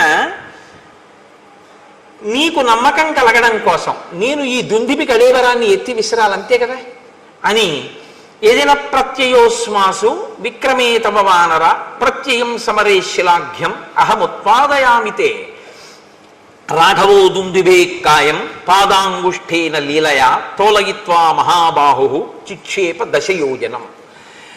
వాలి 2 చేతులతో ఎత్తి గిరగిరా తిప్పి 1 యోజనం విసిరినటువంటి దుందుబి యొక్క కళేబరాన్ని రామచంద్రమూర్తి తన కాలి బొటన వేలితో పైకెత్తి దశయోజనం చిక్షేప దశయోజనం 10 యోజనముల దూరం విసిరిశారు కాలి బొటన వేలితో. నమ్ముతావా అన్నాడు. అంటే ఆయన అన్నాడు, అప్పుడు మా అన్నయ్య చంపినప్పుడు అది పచ్చిగా ఉంది, మాంసంతో ఉంది, నెత్తుడితో ఉంది, బరువుగా ఉంది, ఎత్తి యోజనం విసిరాడు. ఇప్పుడు చాలా కాలం అయిపోయింది, ఎండిపోయింది, అస్థిపంజరం అయిపోయింది. దాన్ని నువ్వు బొటన వేలుతో విసిరావు 10 యోజనాలు. ఒక్క సాలవృక్షాన్ని కూడా కొట్టు ఒక బాణంతో, కొడితే నమ్ముతాను అన్నాడు. అంటే ఇంకా ఇప్పటికీ కూడా పూర్తిగా నమ్మకం కలగలేదు. వెంటనే రాముడు స గృహీత్వా ధనుర్ఘోరం శరమేకంచమానద సాలముద్దిశ్య చిక్షేప జాస్వనై పురయం దిశ స విసృష్టో బలవత బాణ స్వర్ణపరిష్కృత భిత్వా సాలాం గిరిప్రస్థే సప్త భూమిం వివేశ ప్రవిష్టశ్చ ముహూర్తేన ధరాం భిత్వా మహాజవ నిష్పత్య చ పునస్తూర్ణం స్వతూణీం ప్రవివేశ తాన్ దృష్ట్వా సప్త నిర్భిన్నాన్ సాలాన్ వానరపుంగవ రామస్య శరవేగేన విస్మయం పరమంగతః. నీకు నమ్మకం కల్పించడానికి ఒక సాలవృక్షం కొట్టాలి ఒక బాణంతో, అంతే కదా అని ఒక ఘోరమైన బాణాన్ని తన అమ్ముల పొదలోంచి తీసి వింటినారికి సంధించి ఆకర్ణాంతము లాగి ఆ బాణాన్ని సాలవృక్షముల మీదకి ప్రయోగించాడు రాముడు. అది ఒక ముహూర్త కాలంలో, అంటే అనే లోపల 7 సాలవృక్షములను కొట్టి ఎదురుగుండా ఉన్న పర్వతము యొక్క శిఖరములను కొట్టి పాతాళలోకంలోకి వెళ్ళి పాతాళలోకాన్ని దర్శించి మళ్ళీ పైకొచ్చి రామచంద్రమూర్తి యొక్క అమ్ముల పొదిలోకి చేరిపోయింది ఒక ముహూర్తం. ఇది చూసి ఒక్కసారి విస్మయం పరమంగత. అబ్బా, ఇంత వేగమా రాముడి బాణానికి? మా అన్నయ్యదే వేగం అనుకున్నాను. అమ్మో, ఇలా అనేటప్పటికీ బాణం 7 సాలవృక్షములను కొట్టి పర్వతాన్ని కొట్టి ఛేదించి భూమిలోకి పాతాళంలోకి వెళ్ళి పాతాళ వివరాన్ని చూసి మళ్ళీ పైకి వచ్చి అక్షయబాణ తూణీరంలోకి వెళ్ళిపోయి చేరిపోయి ఇప్పుడు నిలబడలేదు. ఇప్పటిదాకా ఆయన్ని నిలబెట్టి తను కూర్చుంటాడు. ఇప్పటిదాకా కొమ్మ కొట్టి ఆయన్ని ఇలా కూర్చో అని తను కూర్చోబెడతాడు. ఇప్పుడు చూశాడు రాముడంటే ఏమిటో. ఇప్పుడేం చేశాట? సమూర్జ్ఞ న్యపతద్ధూమౌ ప్రలంబీకృత భూషణ సుగ్రీవ పరమప్రీతో రాఘవాయ కృతాంజలి. ఇప్పుడు ఆయన ముందు ఇలా వంగిపోయి 2 చేతులతో అంజలి ఘటిస్తే ఆభరణములు వ్రేలాడాయి అన్నారు మహర్షి. ఎంత పెద్ద మాట చూడండి. ఇప్పుడు నేను నా మెడలో ఉన్న రుద్రాక్ష హారం నా మెడలోనే నా గుండెల మీద ఇలాగే ఉందనుకోండి, నేను బాగా వంగలేదు అని గుర్తు. ఇది ఉందా, ఊడిపోయిందా? అదే నేను ఒకరి యందు భక్తితో బాగా వంగిపోయి నమస్కరించాను అనుకోండి, ఇలా నా గుండెల మీద ఉన్న హారం ఏమవుతుంది? ఇలా గాలిలోకి వచ్చి వ్రేలాడుతుంది. అంత వంగిపోయాను అంటే గుర్తేమిటి? అవతల వారి యందు అంత భక్తి చూపించాను అని గుర్తు. ఇన్నాళ్ళు ఏమైంది భక్తి అంటే? ఇన్నాళ్ళు రాముడిని అలా చూడలేదు. ఇప్పుడు రాముడు ఏమిటో తెలియగానే ఏం చేశాడంటే అంత వంగిపోయాడు. వంగిపోయి అన్నాడు, ఇక వెళ్ళిపోదాం పద, పిలుస్తాను వాళ్ళని అన్నాడు. ఇప్పుడు ఎంత నమ్మకం వచ్చేసిందో చూడండి. కానీ దీని ఫలితం దీనికి ఉంటుంది. ఇది మీరు కిష్కింధకాండలో పట్టుకోవలసినటువంటి ఒక అద్భుత రహస్యం. రాముడు అన్నాడు, పద, తప్పకుండా యుద్ధం చేస్తాను, నువ్వు పిలు మీ అన్నయ్యని, మీ ఇద్దరు యుద్ధం చేస్తుంటే నేను వాలిని సంహరిస్తాను. ఇప్పుడు వెళ్ళాడు, పెద్ద సింహనాదం చేశాడు. ఎవడు రావాడన్నాడు, మీ తమ్ముడే వచ్చాడన్నాడు. వీడికి ఎంత అహంకారం వచ్చిందిరా, ఋష్యమూకం నుంచి దిగి నా ముందుకు వస్తాడా యుద్ధానికి అని వాలి గబగబా బయలుదేరి వచ్చాడు. ఇద్దరు పెనుగులాడుతున్నారు, ఇద్దరు పిడికిటి పోట్లతో పొడుచుకుంటున్నారు, కలియబడుతున్నారు, గుద్దుకుంటున్నారు, తన్నుకుంటున్నారు, ఒకరి మీద ఒకరు కలియబడుతున్నారు, నెత్తురు కక్కుతున్నారు. ఇన్ని చేస్తుంటే రాముడు బాణం వెయ్యలేదు. అంత మెరుపు వేగం కలిగినటువంటి బాణాన్ని రాముడు ఇతనే వాలి అనుకుని వేసేస్తే అది సుగ్రీవుడి మీద పడిపోతే ఇప్పుడు రాముడి పట్ల ఎంత అధర్మం అయిపోతుంది, మిత్రఘాతకుడు అయిపోతాడు. కాబట్టి తతోన కృతవాం బుద్ధిం మోక్తుమంతకరం శరం, అది వేస్తే దెబ్బ తగలడం కాదు, అది చంపేస్తుంది మనిషిని. కాబట్టి బాణాన్ని వేయలేదు, ఆగిపోయాడు రాముడు. ఇప్పుడు తినవలసినన్ని దెబ్బలు తినేసి పారిపోయాడు ఋషిముఖ పర్వతం మీద. పారిపోయి కూర్చున్నాడు తల వంచుకొని. మళ్ళీ రామలక్ష్మణులు వీళ్ళు మంత్రులు వెళ్ళారు. వీడికి తల వంచుకొని కూర్చున్నవాడు రాముడి వంక చూశాడు. రాముడు ఏమనలేదు. సుగ్రీవుడే అన్నాడు, నా మానాన్ని నేనున్నాను, అగ్నిసాక్షిగా మిత్రత్వం చేసుకున్నావు, సాలవృక్షాలు కొట్టావు, మా అన్నయ్యని కొట్టేస్తాను యుద్ధానికి పిలవమన్నావు, నీ మాట నమ్మి యుద్ధానికి వెళ్ళాను, నన్ను చితక పొడి చేశాడు, నువ్వు బాణం వేయలేదు. నేను వాలిని చంపనని ఒక మాట ముందు చెప్తే ఏమై ఉండేది, ఎందుకు పంపావు నన్ను అని అడిగాడు. అడిగితే ఆయన అన్నాడు, నిన్ను రక్షించడానికి వాలిని సంహరించడానికి నేను బాణప్రయోగం చెయ్యాలిగా. మీ ఇద్దరూ ఒక్కలా ఉన్నారు, నేను నిన్ను చూశాను కానీ వాలిని చూడలేదు ఇత పూర్వం. నువ్వు వాలిని పిలవడమేమిటి, వాడు యుద్ధానికి వచ్చేసాడు. ఇద్దరూ కలిగిపడిపోయారు. ఇద్దరూ కలిగిపడిపోయిన తర్వాత ఎంత పరికించి చూసినా ఇద్దరూ ఒక్కలాగే కనపడుతున్నారు. ఎవరు వాలో ఎవరు సుగ్రీవుడో నాకు తెలియలేదు. నిజం కూడా అంతేనండి, ఇద్దరు అలా ఉంటారు వాలి సుగ్రీవులు. కాబట్టి ఇద్దరూ అలా ఉన్నారు కాబట్టి నేను ఎవరో తెలియలేదు. పైగా మల్ల యుద్ధం చేసేటప్పుడు ఎలా ఉంటుందంటే, ధనుర్వేదంలో బాణప్రయోగం చేసుకునేటప్పుడు ఒకరి ముందు ఒకరు నిలబడి ఉంటారు. ఇటుపక్క ఒకరి నుంచి ఉంటే అటుపక్క ఒకరి నుంచి ఉంటారు. ఆయన రథం నుంచి ఈయన మీదకి బాణాలు వేస్తూ ఉంటాడు. ఏదో కొంత పరికించే అవకాశం ఉంటుంది. మల్ల యుద్ధంలో అలా ఉండదు. కింద పడుతూ ఉంటారు, మీద పడుతూ ఉంటారు, దుల్లుతూ ఉంటారు, గుద్దుకుంటూ ఉంటారు, కొట్టుకుంటూ ఉంటారు, పూడ్చుకుంటూ ఉంటారు, అరుచుకుంటూ ఉంటారు, అటు తిరుగుతూ ఉంటారు, ఇటు తిరుగుతూ ఉంటారు. ఎవడని తెలుస్తుంది? తెలియకుండా ఇతనే వాళ్ళనుకుని వేసేశాకని సుగ్రీవుడైతే అందుకు నేను వేయలేదన్నాడు. అంగీకరించాడు సుగ్రీవుడు. కానీ ఇప్పుడు మళ్ళీ వెళ్ళు మీ అన్నయ్య దగ్గరికి అన్నాడు. అయ్య బాబోయ్ అని భయం ఏదే, కాబట్టి నువ్వు బెంగ పెట్టుకోకు లక్ష్మణ, అదిగో ఆ పర్వత చర్యల కింద గజపుష్పీం ఇమాం పుల్లాం ఉత్పాట్య శుభలక్షణాం కురు లక్ష్మణ కంఠేస్య సుగ్రీవస్య మహాత్మనః. అదిగో అక్కడే నాగకేసరపు లత ఒకటి పుష్పించినటువంటిది పెరిగి ఉంది. ఆ లతని పీకి పట్రా లక్ష్మణ, పట్టుకొచ్చి పువ్వులతో ఉన్నటువంటి ఆ తీగని మెడలో మాలగా వేయి సుగ్రీవుడికి. ఇప్పుడు ఈ గజపుష్పలత ఉన్నటువంటి వాడు సుగ్రీవుడు, అది లేనివాడు వాలి. నాకు గుర్తు తెలుస్తుంది. ఇప్పుడు వాలిని సంహరిస్తాను, కాబట్టి నువ్వు మళ్ళీ వెళ్ళి ఇప్పుడు పిలు మీ అన్నయ్యని యుద్ధానికి, నీకేమీ ప్రమాదం రాదు. ఇక్కడే మీరు ఒక విషయాన్ని గమనించాలి. ఇది యథార్థమేనా? రాముడు నిజంగా బాణం వేయకపోవడానికి కారణం అంతేనా? అంతే. మీరు అందులో ఏమాత్రమైన సందేహాన్ని మనసులో పెట్టుకుని మాట్లాడితే, రాముడు కొమ్మ వేశాడు సుగ్రీవుడు కూర్చోబెట్టలేదు, లక్ష్మణుడిని కూర్చోబెట్టలేదని మనసులో పెట్టుకుని బాణం వేయలేదండి అన్నారనుకోండి, రాముని యొక్క త్రికరణ శుద్ధిని మీరు శంకించడం అవుతుంది. మరి రాముడు బాణం వెయ్యడానికి వీలు లేనంతగా వాలి సుగ్రీవులు ఒక్కలా కనపడి రాముడు బాణం వెయ్యలేని స్థితి ఎందుకు వచ్చింది? సుగ్రీవుడి పాపమే అలా చేసింది. ఏమిటా పాపం?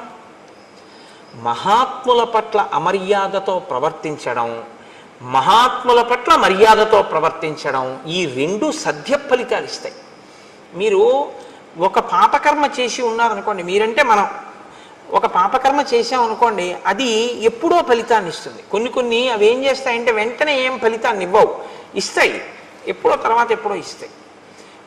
కొన్ని ఈశ్వరుడు ఏం చేస్తాడంటే తర్వాత వరకు కూడా ఉంచడు.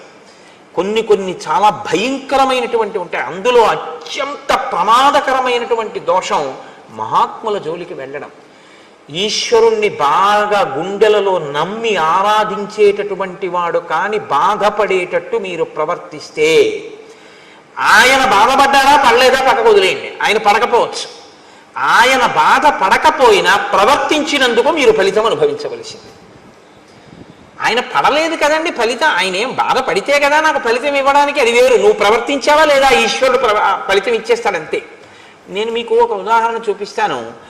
సుబ్రహ్మణ్యేశ్వర స్వామి వారు ఈ దేశంలో సనాతన ధర్మంలో కర్మ మార్గాన్ని ముందు శంకరాచార్యుల వారు జ్ఞాన మార్గాన్ని నిలబెట్టడానికి వచ్చేటప్పటికి, శంకరాచార్యుల వారు అద్వైత స్థాపకుడు అంటారు, అంతకన్నా తప్పు మాట ఇంకోటి లేదు. శంకరులు అద్వైత స్థాపకులు కారు. ఎలా వచ్చేసిందో నాకు తెలియదు. ఆఖరికి ఆయన నామావళిలో కూడా అద్వైత స్థాపక ఆయన మహాన్ రాస్తూ ఉంటారు. ఆయన అద్వైత స్థాపకులు ఏంటి? అద్వైత స్థాపకులు శంకరాచార్యుల వారు అయితే అంతకు ముందు లేని దాన్ని ఆయన కొత్తగా తీసుకొచ్చి పెట్టినవారు. ఆ అవతారం వచ్చిందే వేదాన్ని ప్రచారం చేయడానికి. అద్వైతము వేదాంతర్గతమైన సిద్ధాంతము, వేదాంతర్గతము వేదసారమే అద్వైతము. వేదసారమైన అద్వైతాన్ని ఆయన ప్రచారం చేశారు. అద్వైత ప్రచారకులే తప్ప అద్వైత స్థాపకులు శంకరులు కారు. అద్వైత స్థాపకులు అంటే అంతకు ముందు లేనిది ఇప్పుడు కొత్తగా తెచ్చినది అవుతుంది. ఆయన ఏదీ కొత్తగా పెట్టలేదు, ఉన్నదాన్నే ఆయన ప్రచారం చేశారంతే. అప్పుడే శంకరాచార్యులు వారి అవతారం గురించి మీకు సరిగా అర్థమైందని గుర్తు. ఒక లేఖి ప్రశ్న ఒకటి వేస్తుంటారు, ఆయన జగద్గురువులు ఎప్పుడయ్యారని. జగద్గురువులు అవడం ఏమిటైనా? ఆయన పుట్టడం జగద్గురువుగా పుట్టారు. అసలు ఆయన జగద్గురువు అవడం అన్న మాట లేదు, ఆయన పుట్టడమే జగద్గురుత్వం అంతే. కైలాస శంకరుడు కాలది శంకరుడిగా రావాలనుకున్నప్పుడే జగద్గురువుగా వచ్చారు ఆయన, తప్పించి. అందుకే అసలు ఆయన వస్తూనే సన్యాసాశ్రమం తీసుకోవడానికే సిద్ధపడి ఉన్నారు, వివాహం చేసుకోలేదు. ఆతురత సన్యాసం స్వీకరించి లోకమంతా తిరిగారు. నాకు భవతి భిక్షాందేహి అంటే చేతిలో ఏ తల్లి కబళం వేస్తుందో వాళ్ళందరూ నా తల్లులే అన్నారు ఆయన. అమ్మా, నేను నీ దగ్గర ఉంటే నువ్వు ఒకటివే తల్లివి, నేను దేశమంతా తిరిగితే నాకు ఆకలేసి ఏ ఇంటి ముందుకెళ్ళి అన్నం అడిగితే నా చేతిలో అన్నం పెట్టిన తల్లులందరూ నాకు తల్లులే, కాబట్టి నేను సన్యాసం స్వీకరిస్తా అన్నారు. ఆయన ఎప్పుడో జగద్గురువు, పుట్టుకతోనే జగద్గురు. ఆయన ఒకప్పుడు జగద్గురువు అవడం, ఒక జగద్గురువు అవకపూర్వం అలా ఏముండవు శంకరాచార్యుల వారి అవతారంలో. అది తెలుసుకుని మాట్లాడాలి చెప్పేటప్పుడు. కాబట్టి ఇక్కడ శంకరాచార్యుల వారు జ్ఞాన మార్గ ప్రచారం చేసి అద్వైత సిద్ధాంత ప్రచారం ప్రారంభం చెయ్యడానికి ముందు సనాతన ధర్మాన్ని పటిష్టం చేయడం కోసం కర్మ మార్గాన్ని పటిష్టం చేయడానికి సుబ్రహ్మణ్యేశ్వర స్వామి కుమారిల భట్టు అన్న రూపంలో వచ్చారు. వచ్చి ఆయన బౌద్ధ మతం ఈ దేశం నుంచి కదిలిపోయేటట్టుగా చేశారు. కుమారిల భట్టు ముందు కదిపిన వారు అసలు. కాబట్టి శంకరాచార్యులు వారు బౌద్ధానికి వ్యతిరేకంగా ఉన్నారంటారు, తప్పది. శంకరులని బౌద్ధం తట్టుకోలేకపోయింది తప్ప. శంకరులు అసలు ఎప్పుడూ ఎవరిని వెళ్ళదోసే ప్రయత్నం చేయలే. ఎందులో మంచి ఉంటే దాన్ని ఆయన గ్రహించారంతే. శంకరుల గురించి మీకు సరిగా అర్థమైతే మీరు శంకరుల గురించి మాట్లాడే మాటలు వేరుగా ఉంటాయి. శంకరులు ఎప్పుడూ ఎవరిని ఓడించి తరిమేయడం ఆయన యొక్క సిద్ధాంతం కానే కాదు, ఆయన ఆశయము కాదు. ఆయన ప్రతి దాంట్లోంచి సారమున్న ప్రతి దాన్ని ఆయన తీసుకున్నారు. ఎంతవరకు పనికొస్తుందో అంతవరకు చూపించారు. ఏది అనుష్ఠాన యోగ్యము కాదో అది అందుకు పనికిరాదు అని చెప్పారంతే తప్ప నే పట్టుకున్నదే సత్యం మిగిలినవన్నీ అసత్యాలని శంకరాచార్యుల వారు అసలు ఎప్పుడూ మాట్లాడలేదు. అలా మాట్లాడితే, అటువంటి సంకుచితత్వంతో ప్రవర్తిస్తే శంకర భగవత్పాదులు షణ్మత స్థాపనాచార్యులు కానే కాలేరు.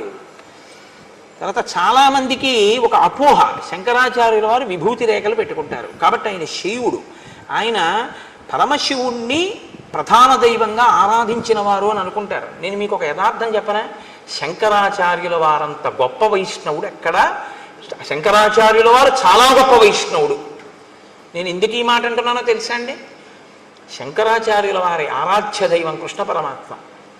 మీరు ఇప్పటికీ కాలడి వెడితే కాలడిలో ఆయన ఆరాధించినటువంటి కృష్ణ పరమాత్మ యొక్క స్వరూపాన్ని శృంగగిరి పీఠం వారే అక్కడ ఉంచారు. సచ్చిదానంద సింహాభినవ నరసింహ భారతీ స్వామి వారు కదండి, మహానుభావుడు.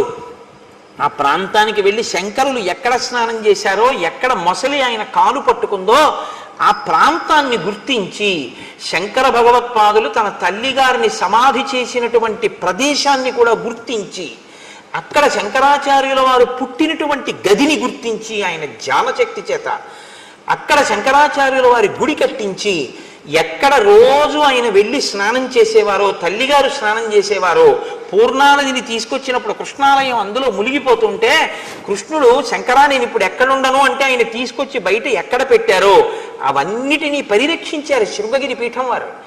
సచ్చిదానంద శివాభినవ నరసింహ భారతీ జాతికి అందించినటువంటి గొప్ప ఉపకారం. అందుకే శృంగగిరి పీఠాన్ని అధివసించిన మహాపురుషులందరూ ఏదో ఒక గొప్పతనాన్ని ప్రతి ఒక్కరూ ఒక్కొక్కటి ఈ దేశానికి అందించి వెళ్ళారు. అవతార పరిసమాప్తి చేసే లోపల శంకరాచార్యుల వారి జీవితం అంతా కూడా ఎక్కడ మంచి ఉంటే దాన్ని గ్రహించడం. అసలు ఆయన బ్రహ్మచర్యంలో ఉండగా ఆయన నోటి వెంట వచ్చిన మొట్టమొదటి స్తోత్రం లక్ష్మీ స్తోత్రం. విభూతి పెట్టుకోవడం అంటారా? విభూతి పెట్టుకోవడం అనేటటువంటిది వైదికమైన ప్రక్రియ, వేదాంతర్గతము. ఆ విభూతిని ఎడమ చేతిలో వేసుకుని కుడి చేతితో మూసి చెప్పవలసిన మంత్రం చెప్పి స్నానం అయిన తరువాత ఇస్తే సజల భస్మ, స్నానం చేయకపోతే పొడి భస్మ పెట్టుకోవాలని. ఆ సజల భస్మని కుడి చేతితో మూసి మంత్రం చెప్తారు. నేను కాకినాడలో శివమహాపురాణం చెప్పినప్పుడు ఆ మంత్రాన్ని బోర్డుల మీద రాసి అందరికీ ప్రచారం చేశాం కూడా, ప్రింట్ వేసి ఇచ్చి ఇలా పెట్టుకోండి విభూతిని. ఆ సజల భస్మని పెట్టుకుంటారు. అది వేదోక్తం, అది పురాణోక్తం. అది అందుచేత శంకరాచార్యుల వారు విభూతి పెట్టుకుంటే ఆయన శైవుడని కాదు దాని అర్థం. ఆయన చాలా గొప్ప వైష్ణవుడు. ఆయన సౌరోపాసన, గాణాపత్యం, శాక్తేయం వారు సౌందర్యలహరి చేశారు. శంకర భగవత్పాదుల వంటి వ్యక్తి, శంకర భగవత్పాదుల వంటి అవతారం శంకరాచార్యుల వారి తర్వాత ఇప్పటి వరకు రాలేదు. నా భూతో నా భవిష్యతి అని నేను అన్నాను. ఎందుకో తెలుసా? అలాంటి అవతారం మళ్ళీ రావాలని కోరుకోవాలి మనందరం. కాబట్టి నా భవిష్యతి అన్నమాట నేను అన్నాను. కాబట్టి అంతటి మహానుభావుడు శంకర భగవత్పాదులు అంటే. సరే, నేను ఎందుకు మీతో ఇది మనవి చేయవలసి వచ్చింది అంటే ఒక దాంట్లోంచి ఒక దాంట్లోకి వెళ్ళడం జరిగింది. శంకరులకు ముందు సుబ్రహ్మణ్యేశ్వర స్వామి వారు వచ్చారు. నాన్నగారు వచ్చే లోపల ముందు కొడుకు వచ్చాడు. కర్మ మార్గాన్ని నేను పరిపుష్టం చేస్తే జనం సనాతన ధర్మం వైపుకి తిరుగుతారు. తిరిగిన తరువాత నాన్నగారు వచ్చి జ్ఞాన మార్గాన్ని నిలబెడతారని ఆయన కర్మ మార్గాన్ని పరిపుష్టం చేశారు. చేసినప్పుడు ఆయనకి బౌద్ధులతో ఒక వాదన జరిగింది. ఆయన బౌద్ధుల రహస్యాలు తెలుసుకున్నారు శఠబుద్ధితో ఒకప్పుడు. అలా తెలుసుకుంటే తప్ప ఖండించడం కుదరదని. తదనంతర కాలంలో ఆయన బౌద్ధుడు కాడు అని తెలుసుకుని ఆయన్ని సంహరించే ప్రయత్నం చేస్తే ఆయన ఏం చేశారంటే ఒక భవనం యొక్క పై అంతస్తులోంచి కిందకి దూకేస్తూ వేదమే ప్రమాణమైతే నాకు దెబ్బ తగలకుండుగాక అని దూకేశారు పై నుంచి. దూకేస్తే కుమారిల భట్టు కింద పడిపోయారు. కింద పడిపోతే ఆయనకి ఏమీ అవ్వలేదు, కానీ ఒక కన్ను మాత్రం దెబ్బతింది. ఆయన వెంటనే వేదమాత గాయత్రిని ప్రశ్నించారు.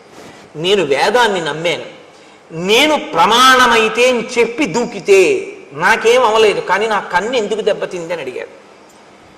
వెంటనే అశరీరవాణిగా వేదం అంది, వేదమే ప్రమాణము కనుక నాకు దెబ్బ తగలకూడదని నువ్వు అని ఉండి ఉంటే నీకు దెబ్బ తగిలి ఉండేది కాదు. వేదమే ప్రమాణమైతే అంటే చిన్న అనుమానం ఉంది కాబట్టి కన్ను దెబ్బతింది.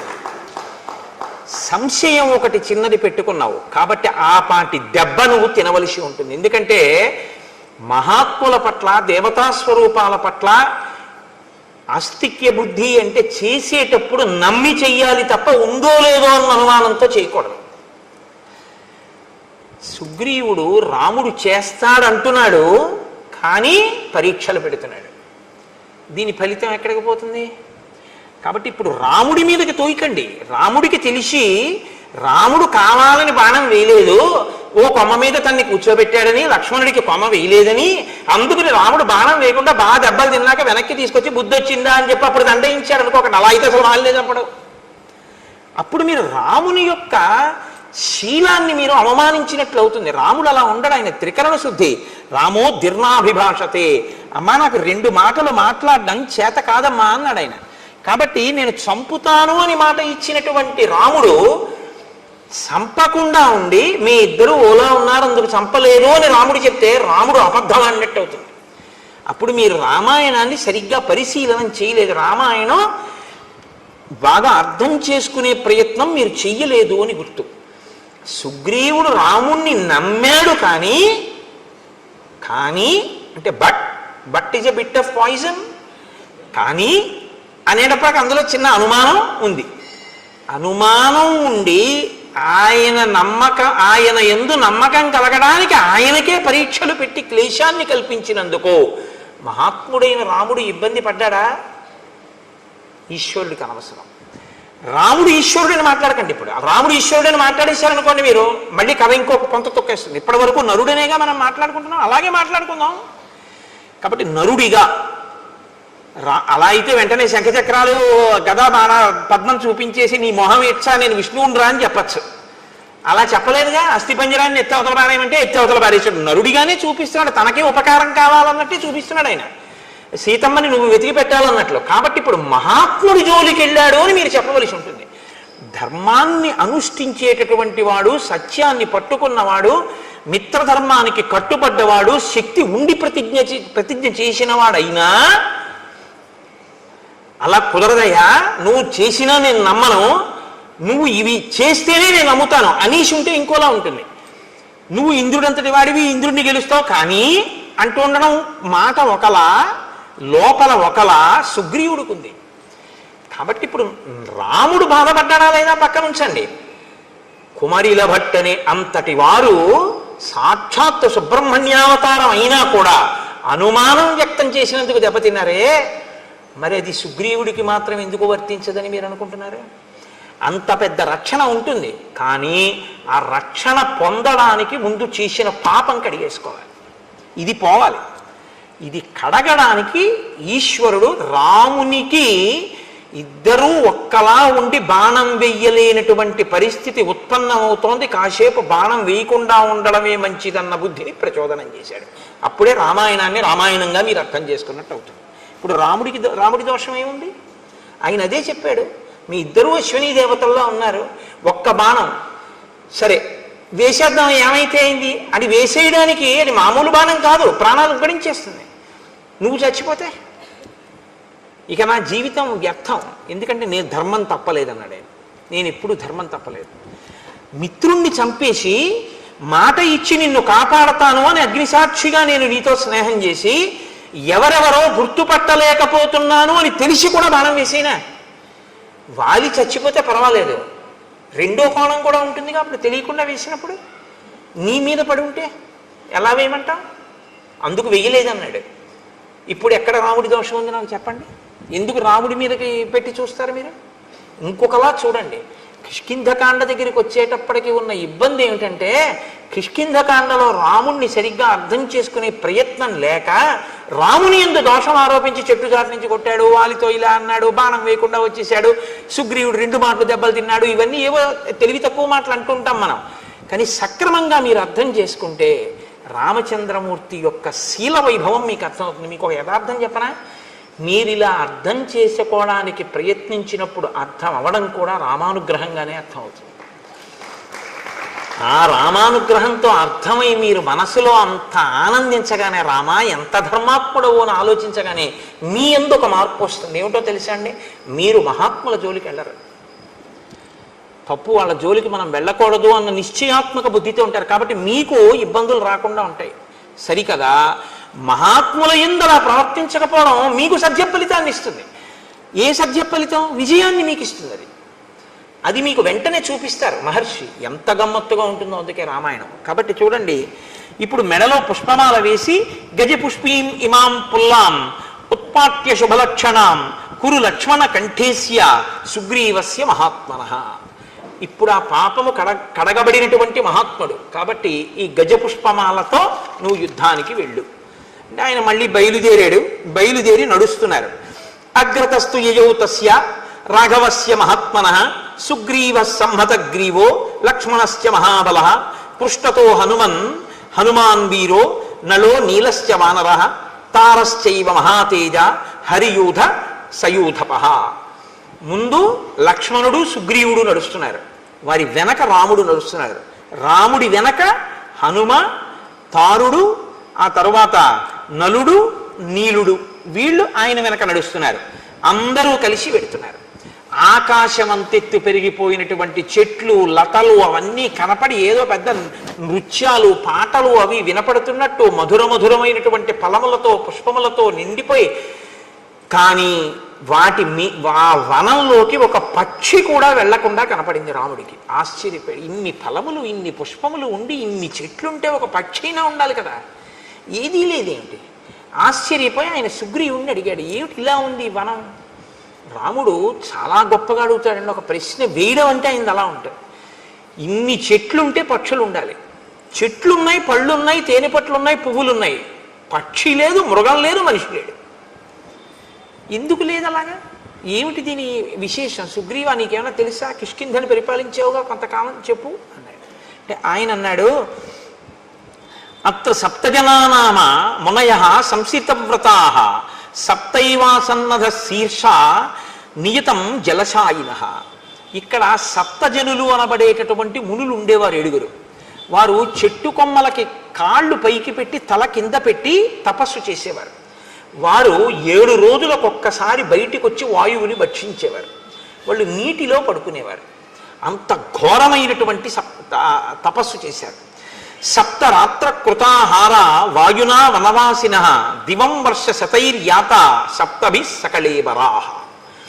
700 సంవత్సరములు అలా తపస్సు చేశారు. తపస్సు చేశాక వాళ్ళు సశరీరంగా స్వర్గానికి వెళ్ళిపోయారు. వారు ఇప్పటికీ అప్సరసలతో కలిసి ఈ వనంలోకి వచ్చి క్రీడిస్తూ ఉంటారు.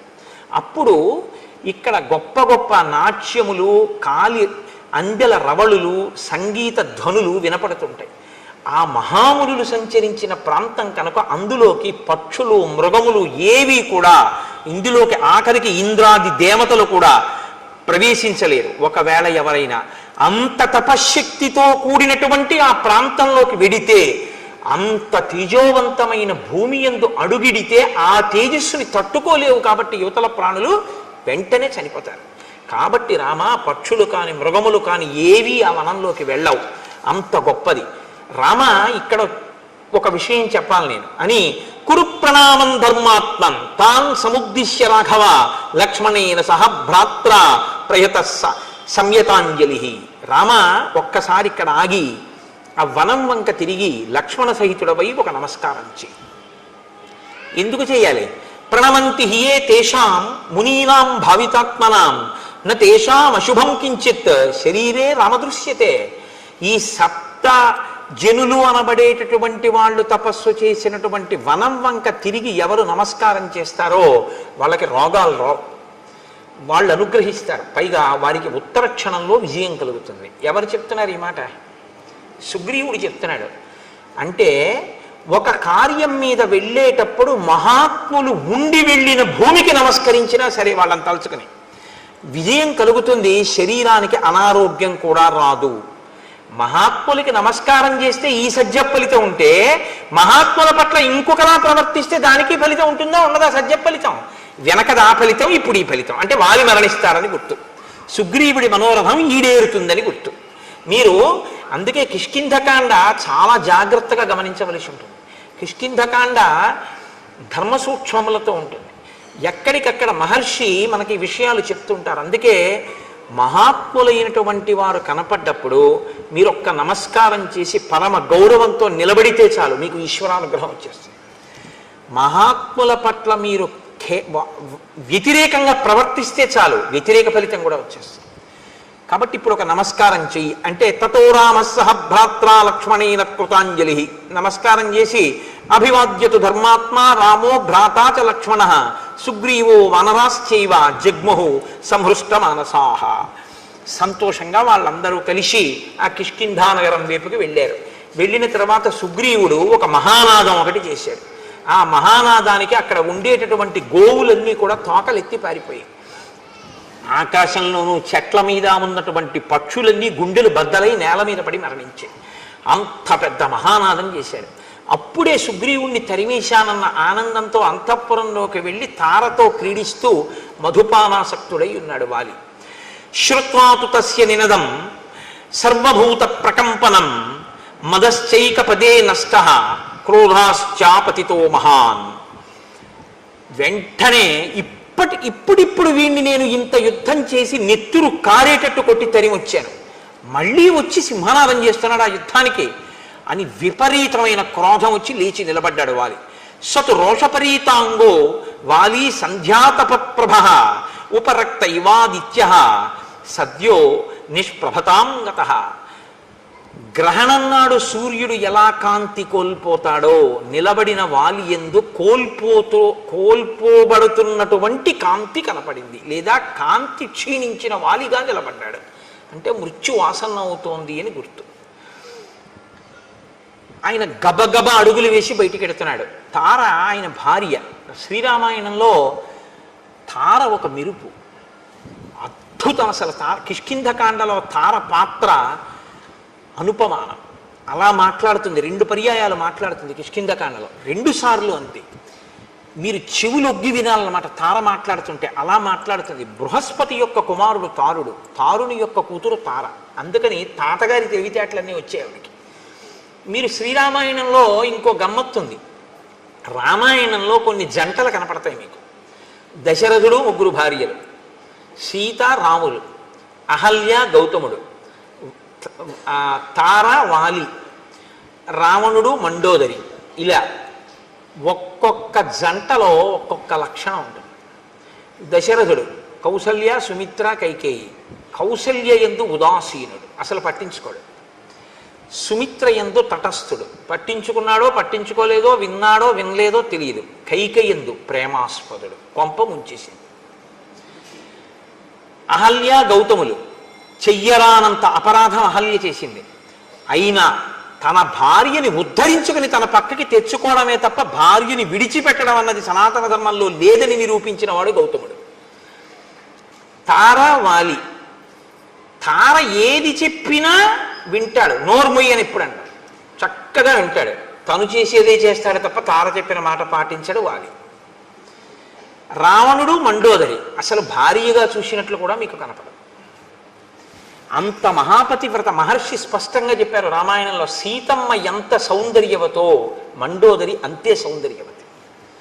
నా ఎందు కనపడని ఏ అందం నీకు సీతమ్మ ఎందు కనపడిందిరా, నీకు మృత్యువు కోసం వెళ్ళావు తప్ప అంది మండోదరి. కాబట్టి రావణాసురుడు అనబడేటటువంటి వాడు ఇంత గొప్పదైనా మండోదరిని అసలు ఎప్పుడు భార్యాస్థానంలో ఇవ్వవలసిన కనీస గౌరవం కూడా ఇవ్వనివాడు. కాబట్టి ఆవిడ చెప్పడం ఈయన వినడం అన్నది అసలు ఉండనే ఉండదు. ఆ దాంపత్యం అటువంటి. అయినా ఆవిడ ఆయన్ని అనుగమిస్తూనే ఉంటుంది, మహాపతివ్రత. సీతారాములు దాంపత్యం అంటే వీళ్ళిద్దరిదే రామాయణంలో.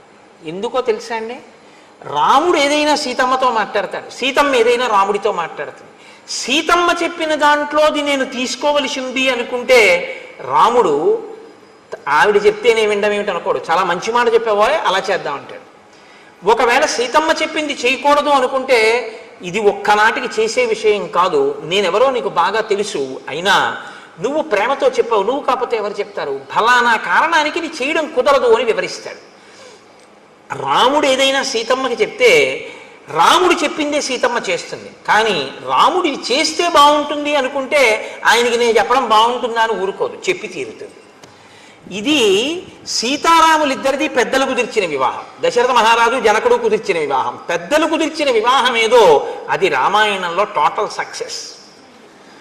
వాళ్ళిద్దరూ అంత ఆదర్శవంతమైనటువంటి జీవితాన్ని గడిపారు. కాబట్టి మనం బతికితే సీతారాముల్లా బతకాలి. దాంపత్యంలో భార్యాభర్త ఎలా ఉండాలి అన్నది రామాయణంలో మీరు శ్రీరామాయణము దాంపత్యము చదివారు అనుకోండి. నేను మీతో అన్నానుగా, రామాయణాన్ని ఒక్కసారి చదవకండి, రామాయణాన్ని అనేక కళ్ళజోళ్ళు పెట్టుకుతారు. అనేక కళ్ళజోళ్ళు అంటే నా ఉద్దేశం రామాయణము ధర్మశాస్త్రము, రామాయణము జ్యోతిష శాస్త్రము, రామాయణము శకుని శాస్త్రము, రామాయణము పరిపాలనా శాస్త్రము, రామాయణము బంధుప్రీతి, రామాయణము ధర్మశాస్త్రము, రామాయణము ఇదిగో దాంపత్య జీవనము. ఇలా మీరు ఎలా కావాలనుకుంటే అలా రామాయణాన్ని చూడొచ్చు. వెంటనే మీకు రామాయణం నుంచి వచ్చేస్తుంది అంతే సారం, మీరు ఎలా ఉండాలో రామాయణం చెప్పేస్తుంది.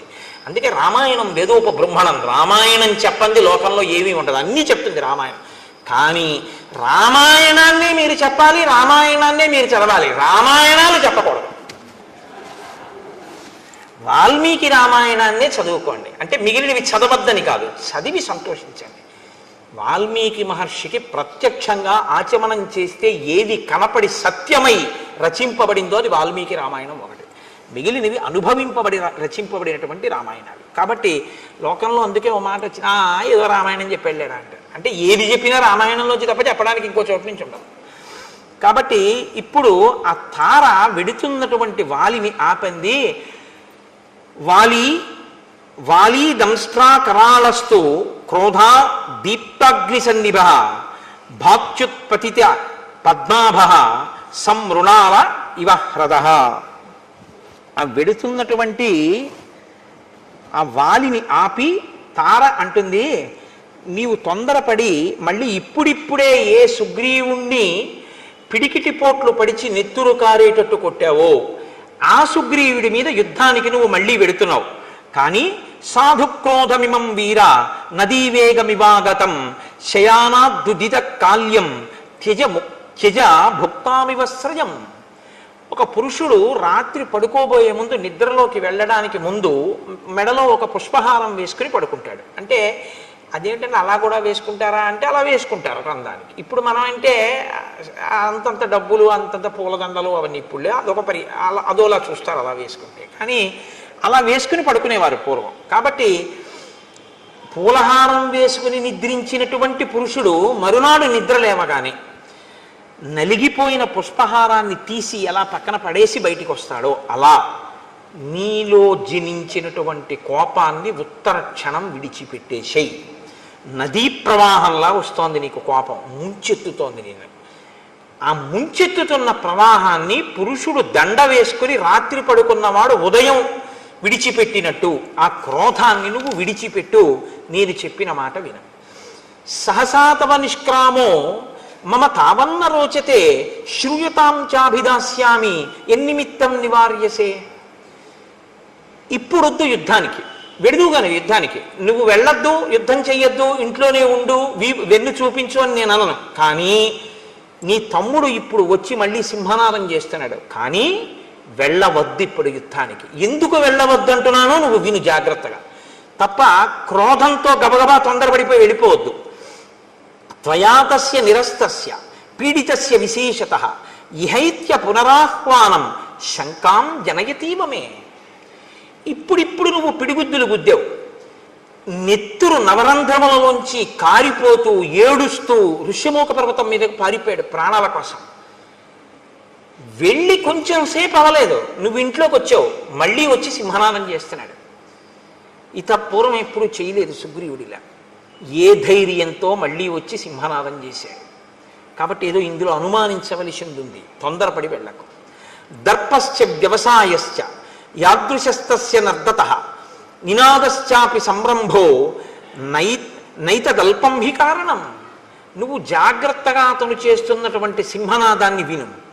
అతనిలో ఒక ఉద్యమం కనపడుతోంది, ఏదో చాలా ఉత్సాహంగా ఉన్నాడు. ఆ ధ్వని పూర్వంలా లేదు, ఇప్పుడు ఏదో ధైర్యంతో అరుస్తున్నాడు. అతనిలో ఒక తొందర ఉంది, రా బయటికి అని, నిన్ను బయటికి రప్పించడమే పూనికతో ఉన్నాడు. ఈ మూడు కనపడుతున్నాయి ఆ నాదంలో. అంటే ఏదో తేడా ఉంది వాళ్ళ సుగ్రీవుల్లో. నా సహాయమహం మన్యే సుగ్రీవం తామిహాగతం అనష్టబ్ద సహాయశ్చ యమాశ్రిత్యైష గజ్జతి. సుగ్రీవుడి వెనక ఎవరో ఉన్నారు, ఎవరో సుగ్రీవుడికి సహాయం చేయడానికి వచ్చారు. కాబట్టే సుగ్రీవుడికి అంత ధైర్యం వచ్చింది. లేకపోతే ఇంత ధైర్యంగా వచ్చి ఇప్పుడు మళ్ళీ అరవగలిగినటువంటి ప్రజ్ఞ సుగ్రీవుడికి లేదు. ప్రకృత్యా నిపుణశ్చైవ బుద్ధిమాంశ్చైవ వానరః నా పరీక్షిత వీర్యేన సుగ్రీవ సఖ్యమేష్యతి. ఎవరినో తీసుకొచ్చాడు, ఎవడైతే మాత్రం నాకేంటి, ఇప్పటి వరకు నాకు ఓటమి తెలియదు అంటావేమో. సుగ్రీవుడు ఎటువంటి వాడో తెలుసా? నాకు బాగా తెలుసు. నీ తమ్ముడు ఎవరితోనైనా స్నేహం చేసే ముందు, ఎవరినైనా నమ్మే ముందు, నీ దగ్గరికి వచ్చే ముందు, నిన్ను యుద్ధానికి పిలిచే ముందు, అవతలి వారు నీతో యుద్ధం చెయ్యగలిగిన వారేనా అన్నది వాళ్ళు మాట చెప్తే నమ్మడం, పరీక్షించి చూసి వచ్చి ఉంటాడు. ఎందుకంటే సుగ్రీవుడి శీలం అటువంటిది. పరీక్షించి చూశాడు నీ తమ్ముడు, నిర్ధారించుకున్నాడు తనతో వచ్చిన స్నేహితుడెవరో నిన్ను మట్టు పెట్టగలిగిన వాడు అని నమ్మకం ఏర్పడ్డాకే వచ్చాడు. కాబట్టి తొందరపడి వెళ్ళకు. ఎంత ఖచ్చితంగా చెప్పేస్తోందండి మహాతల్లి నిజంగా. పూర్వమేవ మయా వీర శృతం కథయతో వచః అంగదస్య కుమారస్య వక్ష్యామి త్వాం హితం వచః. ఇత పూర్వం యువరాజు అయినటువంటి అంగదుడు నాతో ఒక విషయం చెప్పాడు. నేను ఇప్పుడు నీతో ఆ మాట చెప్తాను, శ్రద్ధగా విను. అంగదస్త కుమారోయం వనాంతం ఉపనిర్గతః ప్రవృత్తిస్తేన కథిత చారైరాశీ నివేదిత. ఒకనాడు అంగదుడు ఈ రాజ్యము యొక్క హద్దులు, సరిహద్దుల వరకు వెళ్ళాడు. దాటి ఋష్యమూక పర్వతం వైపుకు వెళ్ళరుగా. గూఢచారులు ఎప్పుడు అవతల దేశాల్లో తెలుసుకున్న విషయాలు ఆ సరిహద్దులు దాటి వచ్చి చెప్తూ ఉంటారు. గూఢచారులు ఒక విషయాన్ని చెప్పారు అంగదుడితోటి. ఆ అంగదుడు నాతో చెప్పాడు, అయోధ్యాధిపతే పుత్రౌ శూరౌ సమర దుర్జయౌ ఇక్ష్వాకూణాం కులే జాతౌ ప్రథితౌ రామలక్ష్మణౌ సుగ్రీవ ప్రియకామార్థం ప్రాప్తౌ తత్ర దురాసదౌ సతే భ్రాతుర్హి విఖ్యాత సహాయో రణకర్మణి రామ పరబలామర్థి యుగాంతాగ్ని నిబోధిత.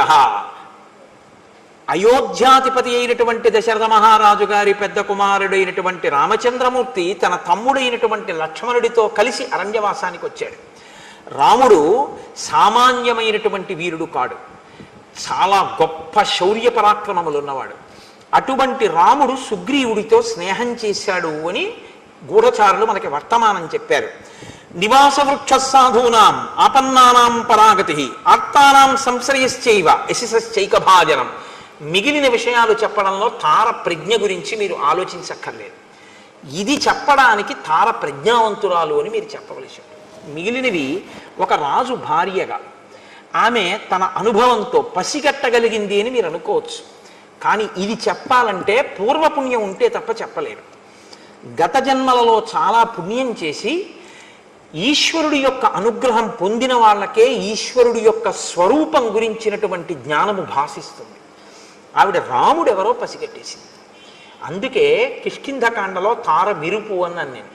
ఈ శ్లోకాన్ని తార చెప్పకపోతే, తార ఉపన్యాసం అంతా ఒకెత్తు గొప్పదే, కానీ ఈ శ్లోకం వల్ల తార జాజ్వల్యమానమైనటువంటి స్థానాన్ని పొందేసింది కిష్కింధకాండలో. నివాస వృక్ష సాధూనాం ఆపన్నానాం పరాగతి ఆర్తానాం సంశ్రయశ్చైవ యశశ్చైకభాజనం. రాముడు ఒక చెట్టు. రాముడు ఎటువంటి చెట్టు అంటే అది పూలతో పళ్ళతో నిండినటువంటి ఒక పెద్ద మహావృక్షం. రాముడు అనబడేటటువంటి చెట్టు యొక్క పాదములను ఎవరు ఆశ్రయిస్తారో వాళ్ళకి నీడనిస్తుంది. మీరు ఒకటి గమనించండి, మీకు నీడ కావాలి, చెట్టు అక్కడ ఉంది, మీరు చెట్టు కిందకి వెళ్ళాలా, చెట్టు మీ దగ్గరికి వస్తుందా? మీరు చెట్టు కిందకి వెళ్ళాలి. చెట్టు కిందకి మీరు వెళ్ళాలి తప్ప మీరు ఇక్కడ కూర్చుని ఓ చెట్టా నాకు నీడని అంటే చెట్టు నీడనివ్వదు. మీరు చెట్టు యొక్క మూలమును పాదమును ఆశ్రయించారనుకోండి, చెట్టు నీడనిచ్చేస్తుంది. మీరు దాని పాదాలు పట్టుకుంటే నీడనిస్తుంది, పాదాలు పట్టుకుని మీరు నించున్నప్పుడు మీకు నీడనిచ్చేటప్పుడు నువ్వు స్త్రీవా పురుషుడివా చదువుకున్నవాడివా చదువుకోని వాడివా ధనవంతుడివా పేదవాడివా ఆచరణ ఉన్నవాడివా లేనివాడివా ఇవన్నీ ఏమి చూడదు. నీడనివ్వడం ఆ చెట్టు యొక్క ప్రయోజనం, ఆ చెట్టు యొక్క లక్షణం అంతే. నీకన్నా ముందు సుగ్రీవుడు చేరిపోయాడు ఆ చెట్టు కింద. రాముడనేటటువంటి చెట్టు నీడలో సుగ్రీవుడు ఉన్నాడు, చెట్టు బయట ఎండలో నువ్వున్నావు. రాముణ్ణి ఆశ్రయించి సుగ్రీవుడు ఉంటే నాకేమిటి, నాకు బలం ఉందంటావేమో, అలాంటి చెట్టు లోకంలో ఇంకొకటి లేదు, అదొక్కటే చెట్టు. రాముణ్ణి ఆశ్రయించిన వాడిని నిగ్రహించడం ఇంకొకరికి చేత కాదు, నీ బలం పనికిరాదు. నీ మొదటి ఓటమి చిట్ట చివరి ఓటమి ఇదే అవుతుంది. ఎందుకంటే ఇంకొకసారి యుద్ధం చేసే అవకాశం నీకు ఉండదు. సుగ్రీవుడి మీదకి యుద్ధానికి వెళ్ళడం అంటే రాముడి మీదకి వెళ్ళడమే. ఎందుకంటే సుగ్రీవుడికి రాముడికి మైత్రి కుదిరింది, సుగ్రీవుడి ప్రాణం రాముడు పోనివ్వడు. ఆ ధైర్యమే ఆయన సింహనాదంలో వినపడుతోంది. నువ్విప్పుడు సుగ్రీవుడి మీదకి యుద్ధానికి వెళ్ళడం, రాముడి మీదకి యుద్ధానికి వెళ్ళడం, రాముణ్ణి నిగ్రహించగలిగిన శక్తి నీకు కాదు, 3 లోకములలో ఎవరికీ లేదు. కాబట్టి నా మాట విను. నివాస వృక్ష సాధూనాం ఆపన్నానాం పరాగతి ఆర్తానాం సంశ్రయశ్చైవ యశిశీక భాజనం. అదొక్కటి చెట్టు. ఆర్తి కలిగిన వారు, శరణాగతి చేసిన వారు అందరూ ఆ చెట్టుని ఆశ్రయించవలసి ఉంటుంది. అది ముందు నీడనిస్తుంది, తర్వాత పువ్వులు ఇస్తుంది, పళ్ళు ఇస్తుంది, అన్నీ ఇస్తుంది. కాబట్టి ఇప్పుడు నీడనిచ్చింది, రేపు పూలు పళ్ళు అనబడేటటువంటి రాజ్యాన్ని ఇచ్చేస్తుంది, నిన్ను పడగొట్టేస్తుంది. కాబట్టి నా మాట విను, నువ్వు యుద్ధానికి వెళ్ళొద్దు. జ్ఞాన విజ్ఞాన సంపన్నో నిదేశే నిరతప్పితు ధాతూనామివ శైలేంద్రో గుణానాం అకరో మహాన్. ఆయన హిమవత్పర్వతము ధాతువులన్నింటికీ ఎలా ఒక స్థావరమో, రాముడనబడేటటువంటి వాడు గుణములన్నింటికీ నిధి. తక్షమోన విరోధస్తే సహతేన మహాత్మన దుర్జయేన ప్రమేయేన రామేణ రణకర్కసు.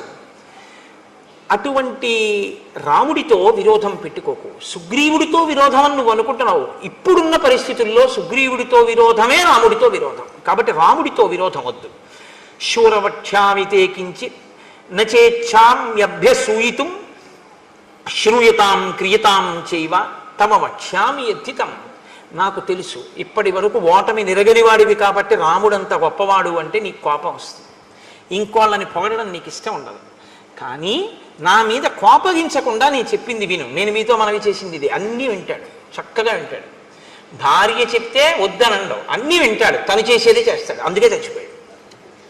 నేను ఈ మాట ఎందుకు అంటున్నానో తెలుసా అండి? భార్య మంత్రి, ఆవిడకన్నా నీ ఆనందాన్ని నీ అభ్యున్నతిని కోరుకునే వాళ్ళు ఉండరు.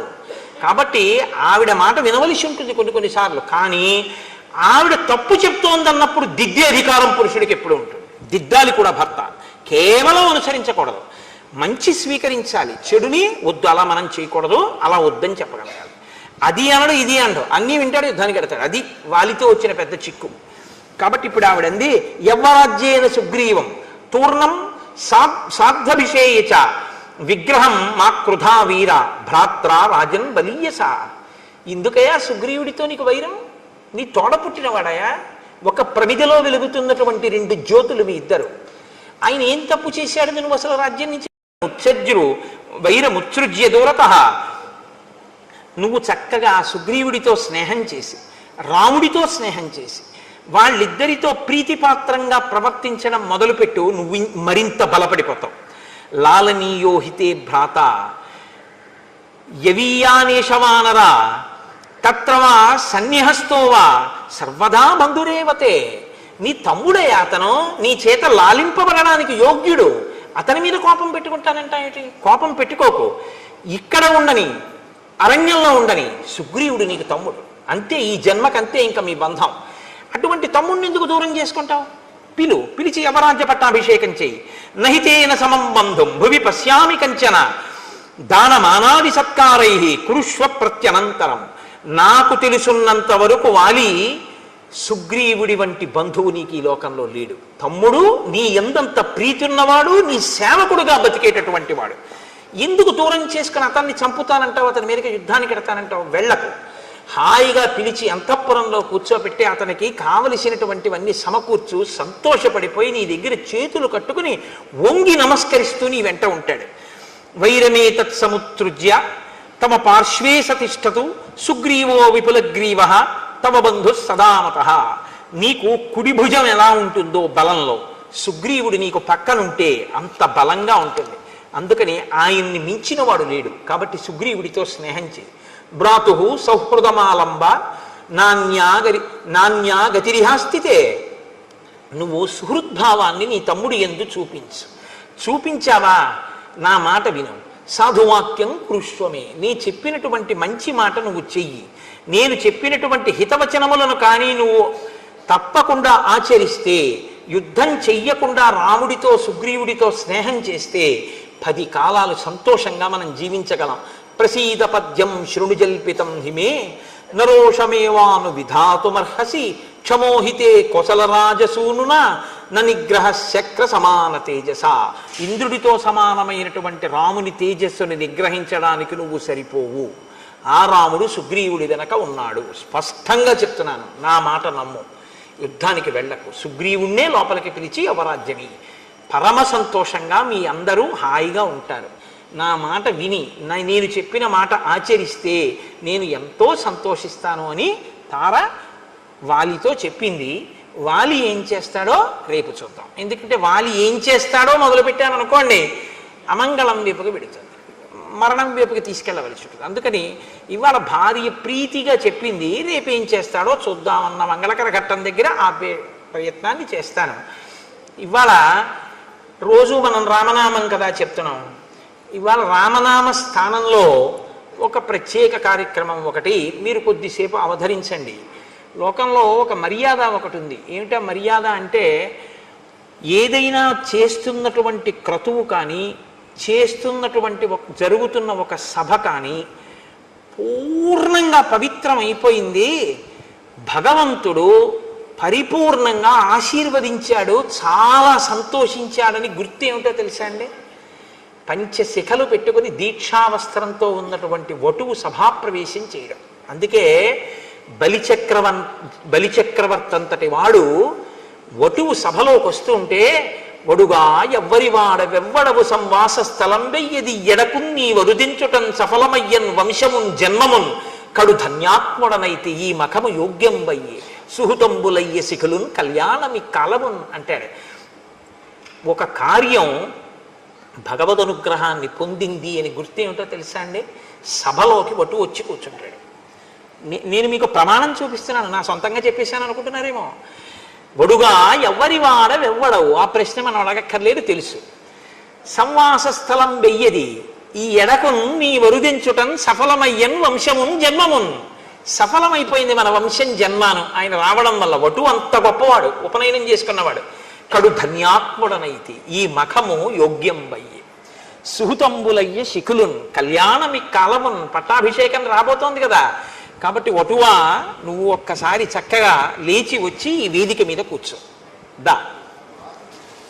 మొన్ననే ఉపనయనం చేసుకుని గుంటూరులో సంపూర్ణ శ్రీరామాయణ ప్రవచనాలు జరుగుతున్నాయని, అంత రామాయణ ప్రవచనం జరుగుతున్నటువంటి శృంగేరి శారదాపీఠ ప్రాంగణంలో వెళ్ళి కూర్చుని నేను ఒక్కసారి రామాయణం ఒక ఉపన్యాసం విని వస్తాను అని వాడు నిన్నగాక మొన్న 2 రోజులైంది వాడు సంధ్యావందనం చేసుకుని కూర్చో. వీడు నాకు శిష్య సమానుడే, అందుకని ఏకవచన ప్రయోగం నేను చెయ్యొచ్చు. వీడు ఎంత ధారణ చేశాడంటే, ఎంత చక్కగా సంధ్యావందనం గాయత్రి చేసుకుంటున్నాడంటే, ఏదో పేరుకి ఉపనయనం చేసుకుని ఒంటి మీద యజ్ఞోపవీతం వేసుకుని 20 ఏళ్ళైనా కూడా ఇంకా సంధ్యావందనంలో కనీసం గాయత్రి ధ్యాన శ్లోకం కూడా రాని వాళ్ళు వీడిని చూసి సిగ్గుపడాలి అని చెప్పడానికి నేనేం మొహమాట పట్టలేదు. వాడు 2 రోజులైందేమో సంధ్యావందనం చేసి. వాడు ఎంత చక్కగా గాయత్రి చేస్తున్నాడంటే, వాడు నా దగ్గరకు వచ్చి కూర్చుని ఇవ్వాల వాడు గాయత్రి మంత్రం గురించి కొన్ని విషయాలు తెలుసుకుని నా ఆశీర్వచనం పొందాలి అని వాడు ప్రత్యేకం హైదరాబాద్ నుంచి వచ్చి వాడు ఇవాళ ఇక్కడ రామాయణం వింటాను అని ఇంత వైదికంగా వచ్చి కూర్చుని రామాయణ ప్రసంగం విన్నాడు. నీ రాక చేతనాన్న రామచంద్రమూర్తి యొక్క అనుగ్రహం పరిపూర్ణంగా లభించినట్టు. వటు వస్తే గౌరవించాలి మనం. కాబట్టి శృంగగిరి పీఠం కాబట్టి అందున ఒక వటువు సన్యాసి ఇద్దరిని తప్పకుండా గౌరవించవలసిన బాధ్యత పీఠం మీద ఉంటాయి. వటువుకి ఏవి పడితే ఇవ్వకూడదు. వటువుకిస్తే గొడుగో జన్నిదమో కమండలయో నాకున్ ముంజియో దండమో వడుగైనెక్కడ కరుల్ వామాక్షుల అశ్వంబులెక్కడ. నిత్యోచిత కర్మమెక్కడ మదాకాంక్షితంబైన మూడడుగుల మేర ఈ త్రోవకిచ్చుటదే బ్రహ్మాండంబు నా పాలికి. కాబట్టి నీకో యజ్ఞోపవీతం మొదలైనవి బ్రహ్మచారికి ఏమి ఇవ్వాలో అది శృంగగిరి పీఠం తరపున ఇస్తారు. ఏనన్నా ఆచమనం చేయడానికి, అర్ఘ్యం ఇవ్వడానికి పాత్ర అవి. ఏది పీఠం తరపున బహూకరించండి. చక్కగా ఎంత గొప్ప సన్నివేశం అండి ఇవాళ, మీ అందరూ చూసి సంతోషించారు.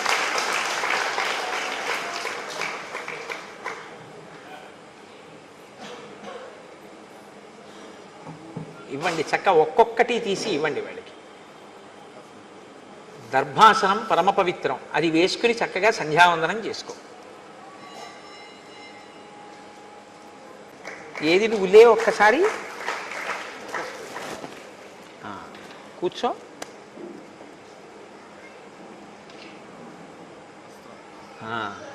అరుణాంశకోత్తరీయంబుతోడ సరిలేనిరా కట్టు జరువాముల కట్టు బెడగారు నీర్కావి పింజతోడ ధవళ ధవళములకు జన్నిదములతోడ కాశికాముద్రయుడిన యుంగరంబుతోడ శాంతరసముప్పు బ్రహ్మ తేజంబుతోడ ప్రవరుడయ్యవి ఎచ్చర ప్రవరుడపుడు అంటాడు అలసాని పెద్దనగారు. కాబట్టి నువ్వు బ్రహ్మచారివి కాబట్టి చక్కగా ఈ వస్త్రాలు కట్టుకుని సంధ్యావందనం చేసుకో. ఏనన్నా వీడికి ఏకవస్త్రధరోధన్వి సిఖీ కనకమాలయ ఉత్తరీయం ఇవ్వక్కర్లేదు అండి. యజ్ఞోపవీతం ఎప్పుడైనా నీ ఒంటి మీద ఉన్నది జీర్ణం అయితే ఇది వేసుకుందుగా. వాడికి ఆచమన పాత్ర, ఓ చక్కగా ఆచమన పాత్ర, అర్ఘ్యపాత్ర, నీ అదృష్టమే అదృష్టం. అదిగో నువ్వు చక్క అర్ఘ్యం ఆచమనం చేయడానికి అది, అర్ఘ్యం ఇవ్వడానికి ఇది అక్కడ పెట్టుకో. ఒక విభూతి ఉండ, నువ్వు విభూతి ధారణ చేయడానికి పళ్ళెంలో పెట్టుకో. ఆ మాల కళ్ళకు అద్దుకుని మెళ్ళలో వేసుకో. అయితే ఇలా అయ్యి నేను వేసేస్తాను. విసరండి ఒకసారి, వటువు కదా ఒకసారి విసరండి, విసరండి. ఇప్పుడు వాడికి ఇవ్వండి, అది దగ్గర పెట్టుకో. వాడికి ఒకసారి ఆ గొడుగు పట్టండి. నువ్వు వేదిక దిగిపోయేటప్పుడు ఈ గొడుగు పట్టుకుని వెళ్ళు. ఏమ్మా వాడికి ఆ గొడుగు పట్టండి, ఛత్రం ఇలా పట్టండి మంచి. అది ఇప్పుడు అక్కడ పెట్టేసింది. ఒక వటువు వచ్చాడు కదా, పీఠం తరపున సత్కరింపబడ్డాడు. ఉత్తినే వెళ్ళిపోకూడదు వటువు.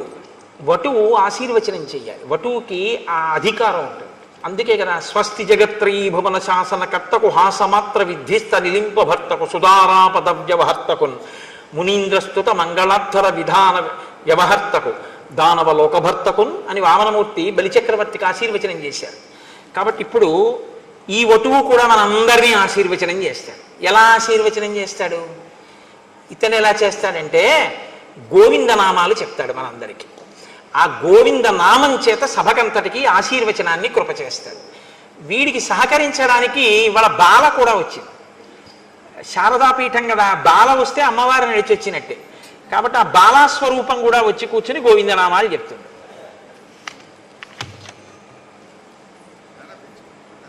ఓ చిన్న ఆసనం ఏదైనా వేయండి, తీసుకో నాన్న.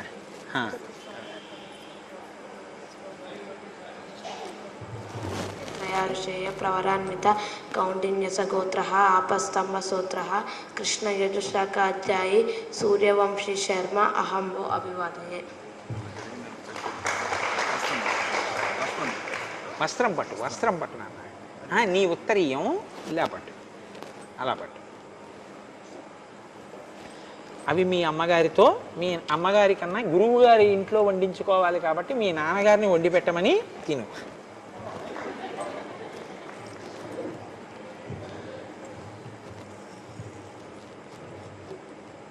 ఇది నేను బిగించేశాను, అది మీరు బిగించండి ఆ పాప దగ్గరే.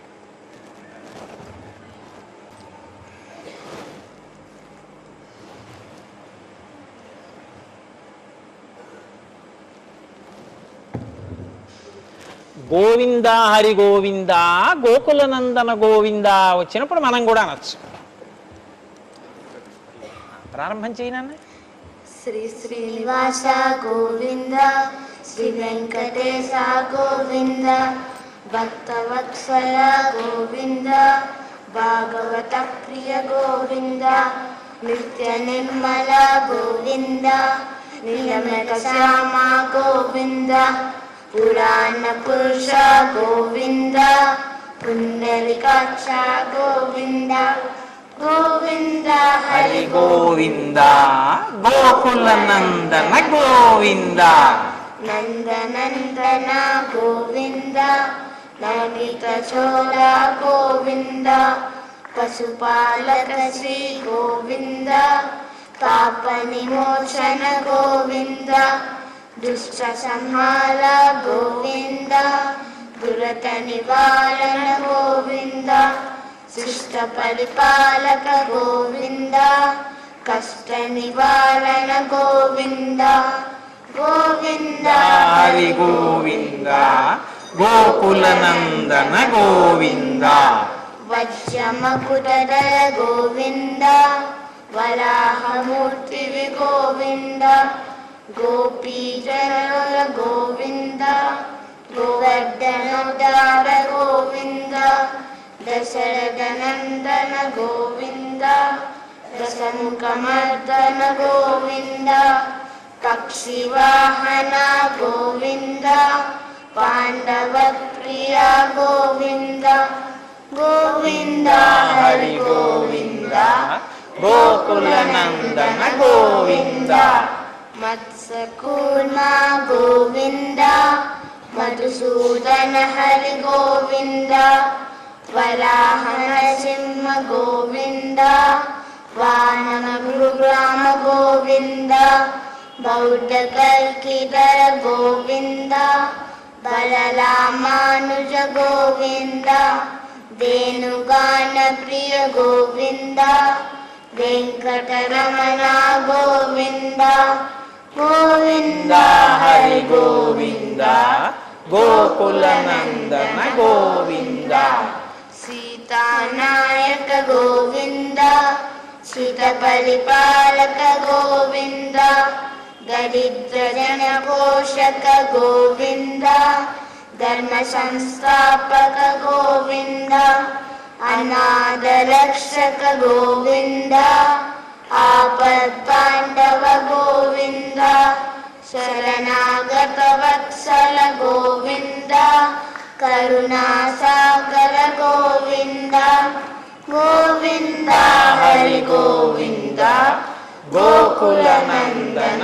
గోవింద కమలదలాక్ష గోవింద కామిత ఫలదాత గోవింద పాప వినాశక గోవింద పాయిములాలే గోవింద శ్రీముద్రాంకిత గోవింద శ్రీవత్సాంకిత గోవింద దళనీ నాయక గోవింద దినకర తేజ గోవింద గోవింద హరి గోవింద గోకుల నందన గోవింద పద్మావతి ప్రియ గోవింద ప్రసన్నమూర్తి గోవింద అభయాస్త ప్రదర్శన గోవింద మధ్యావతార గోవింద శంఖచక్రధర గోవింద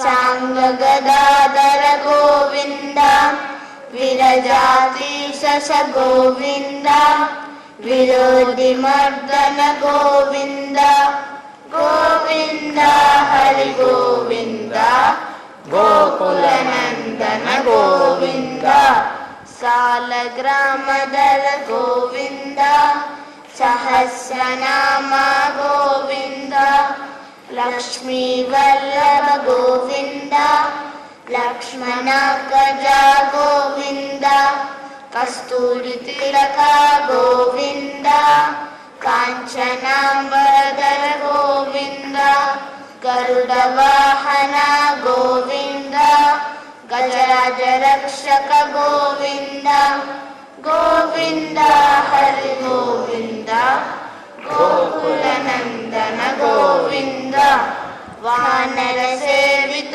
గోవింద బాలది బంధన గోవింద ఏడుకొండవాడ గోవింద ఏకస్వరూప గోవింద శ్రీరామకృష్ణ గోవింద రఘుకుల నందన గోవింద ప్రత్యక్ష దేవ గోవింద పరమదయాకర గోవింద గోవింద హరి గోవింద గోకుల నందన గోవింద వజ్ర కవచధర గోవింద వైజయంతిమాల గోవింద వడ్డికాసురవాడ గోవింద వసుదేవతనయ గోవింద బిల్వపట్టాక్షిత గోవింద భిక్షుక సంస్థుత గోవింద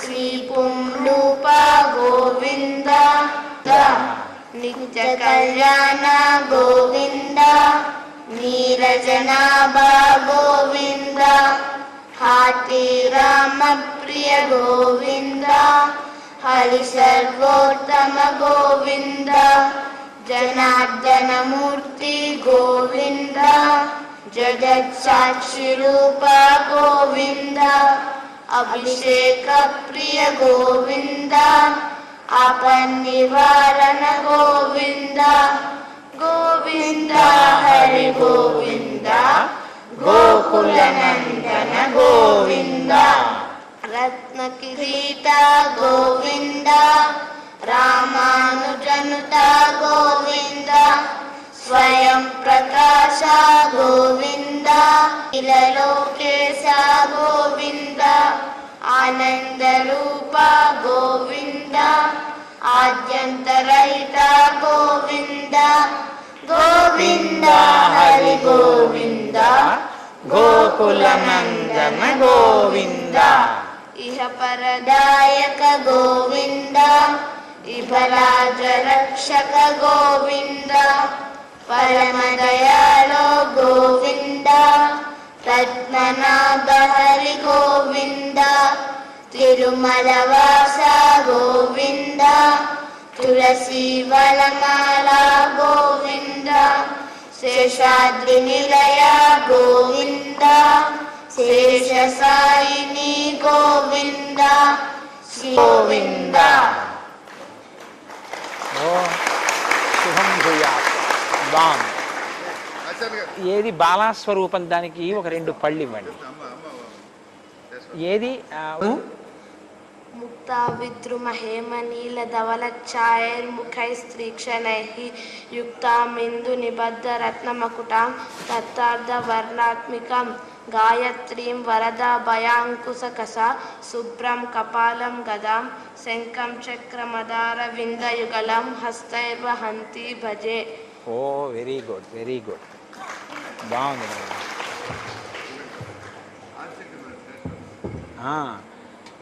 భవతి జాయమానోన్నాంకే దుర్షామేత్యగ్రే భాగం దేవేభ్యో విదదాధ్యాయన్ ప్రచంద్రమా స్థిరతి దీర్ఘమాయుః.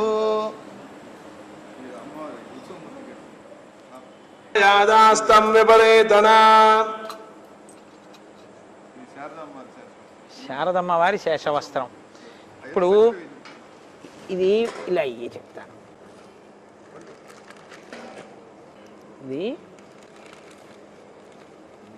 ఇది ముడేసేయండి, ఇలాగా ఇది ఇలా ముడేసేయండి.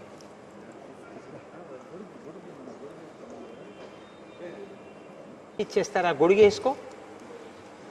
ఇది ఎడం చేత్తో పట్టుకో, మూట వేసుకుని చక్కగా మెల్లగా దిగి వెళ్ళు. వాడికి జాగ్రత్తగా చేయి పట్టుకుని సహకరించండి గోపాలకృష్ణ గారు. మంగళాశాసనపరైః మదాచార్య పురోగమైః సర్వైశ్చ పూర్వైరాచార్యైః సత్కృతాయాస్తు మంగళం. మంగళం కోసలేంద్రాయ మహనీయ గుణాత్మనే చక్రవర్తి తనూజాయ సర్వభౌమాయ మంగళం.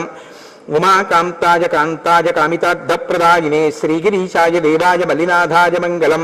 కరచరణకృతం వా కర్మవాక్కాయజం వా శ్రవణనైనజం వా మానసం వాపరాధం విహితమవిహితం వా రుణాబ్ధే శ్రీమహాదేవ శంభో. సర్వం శ్రీ ఉమామహేశ్వర పరబ్రహ్మార్పణమస్తు.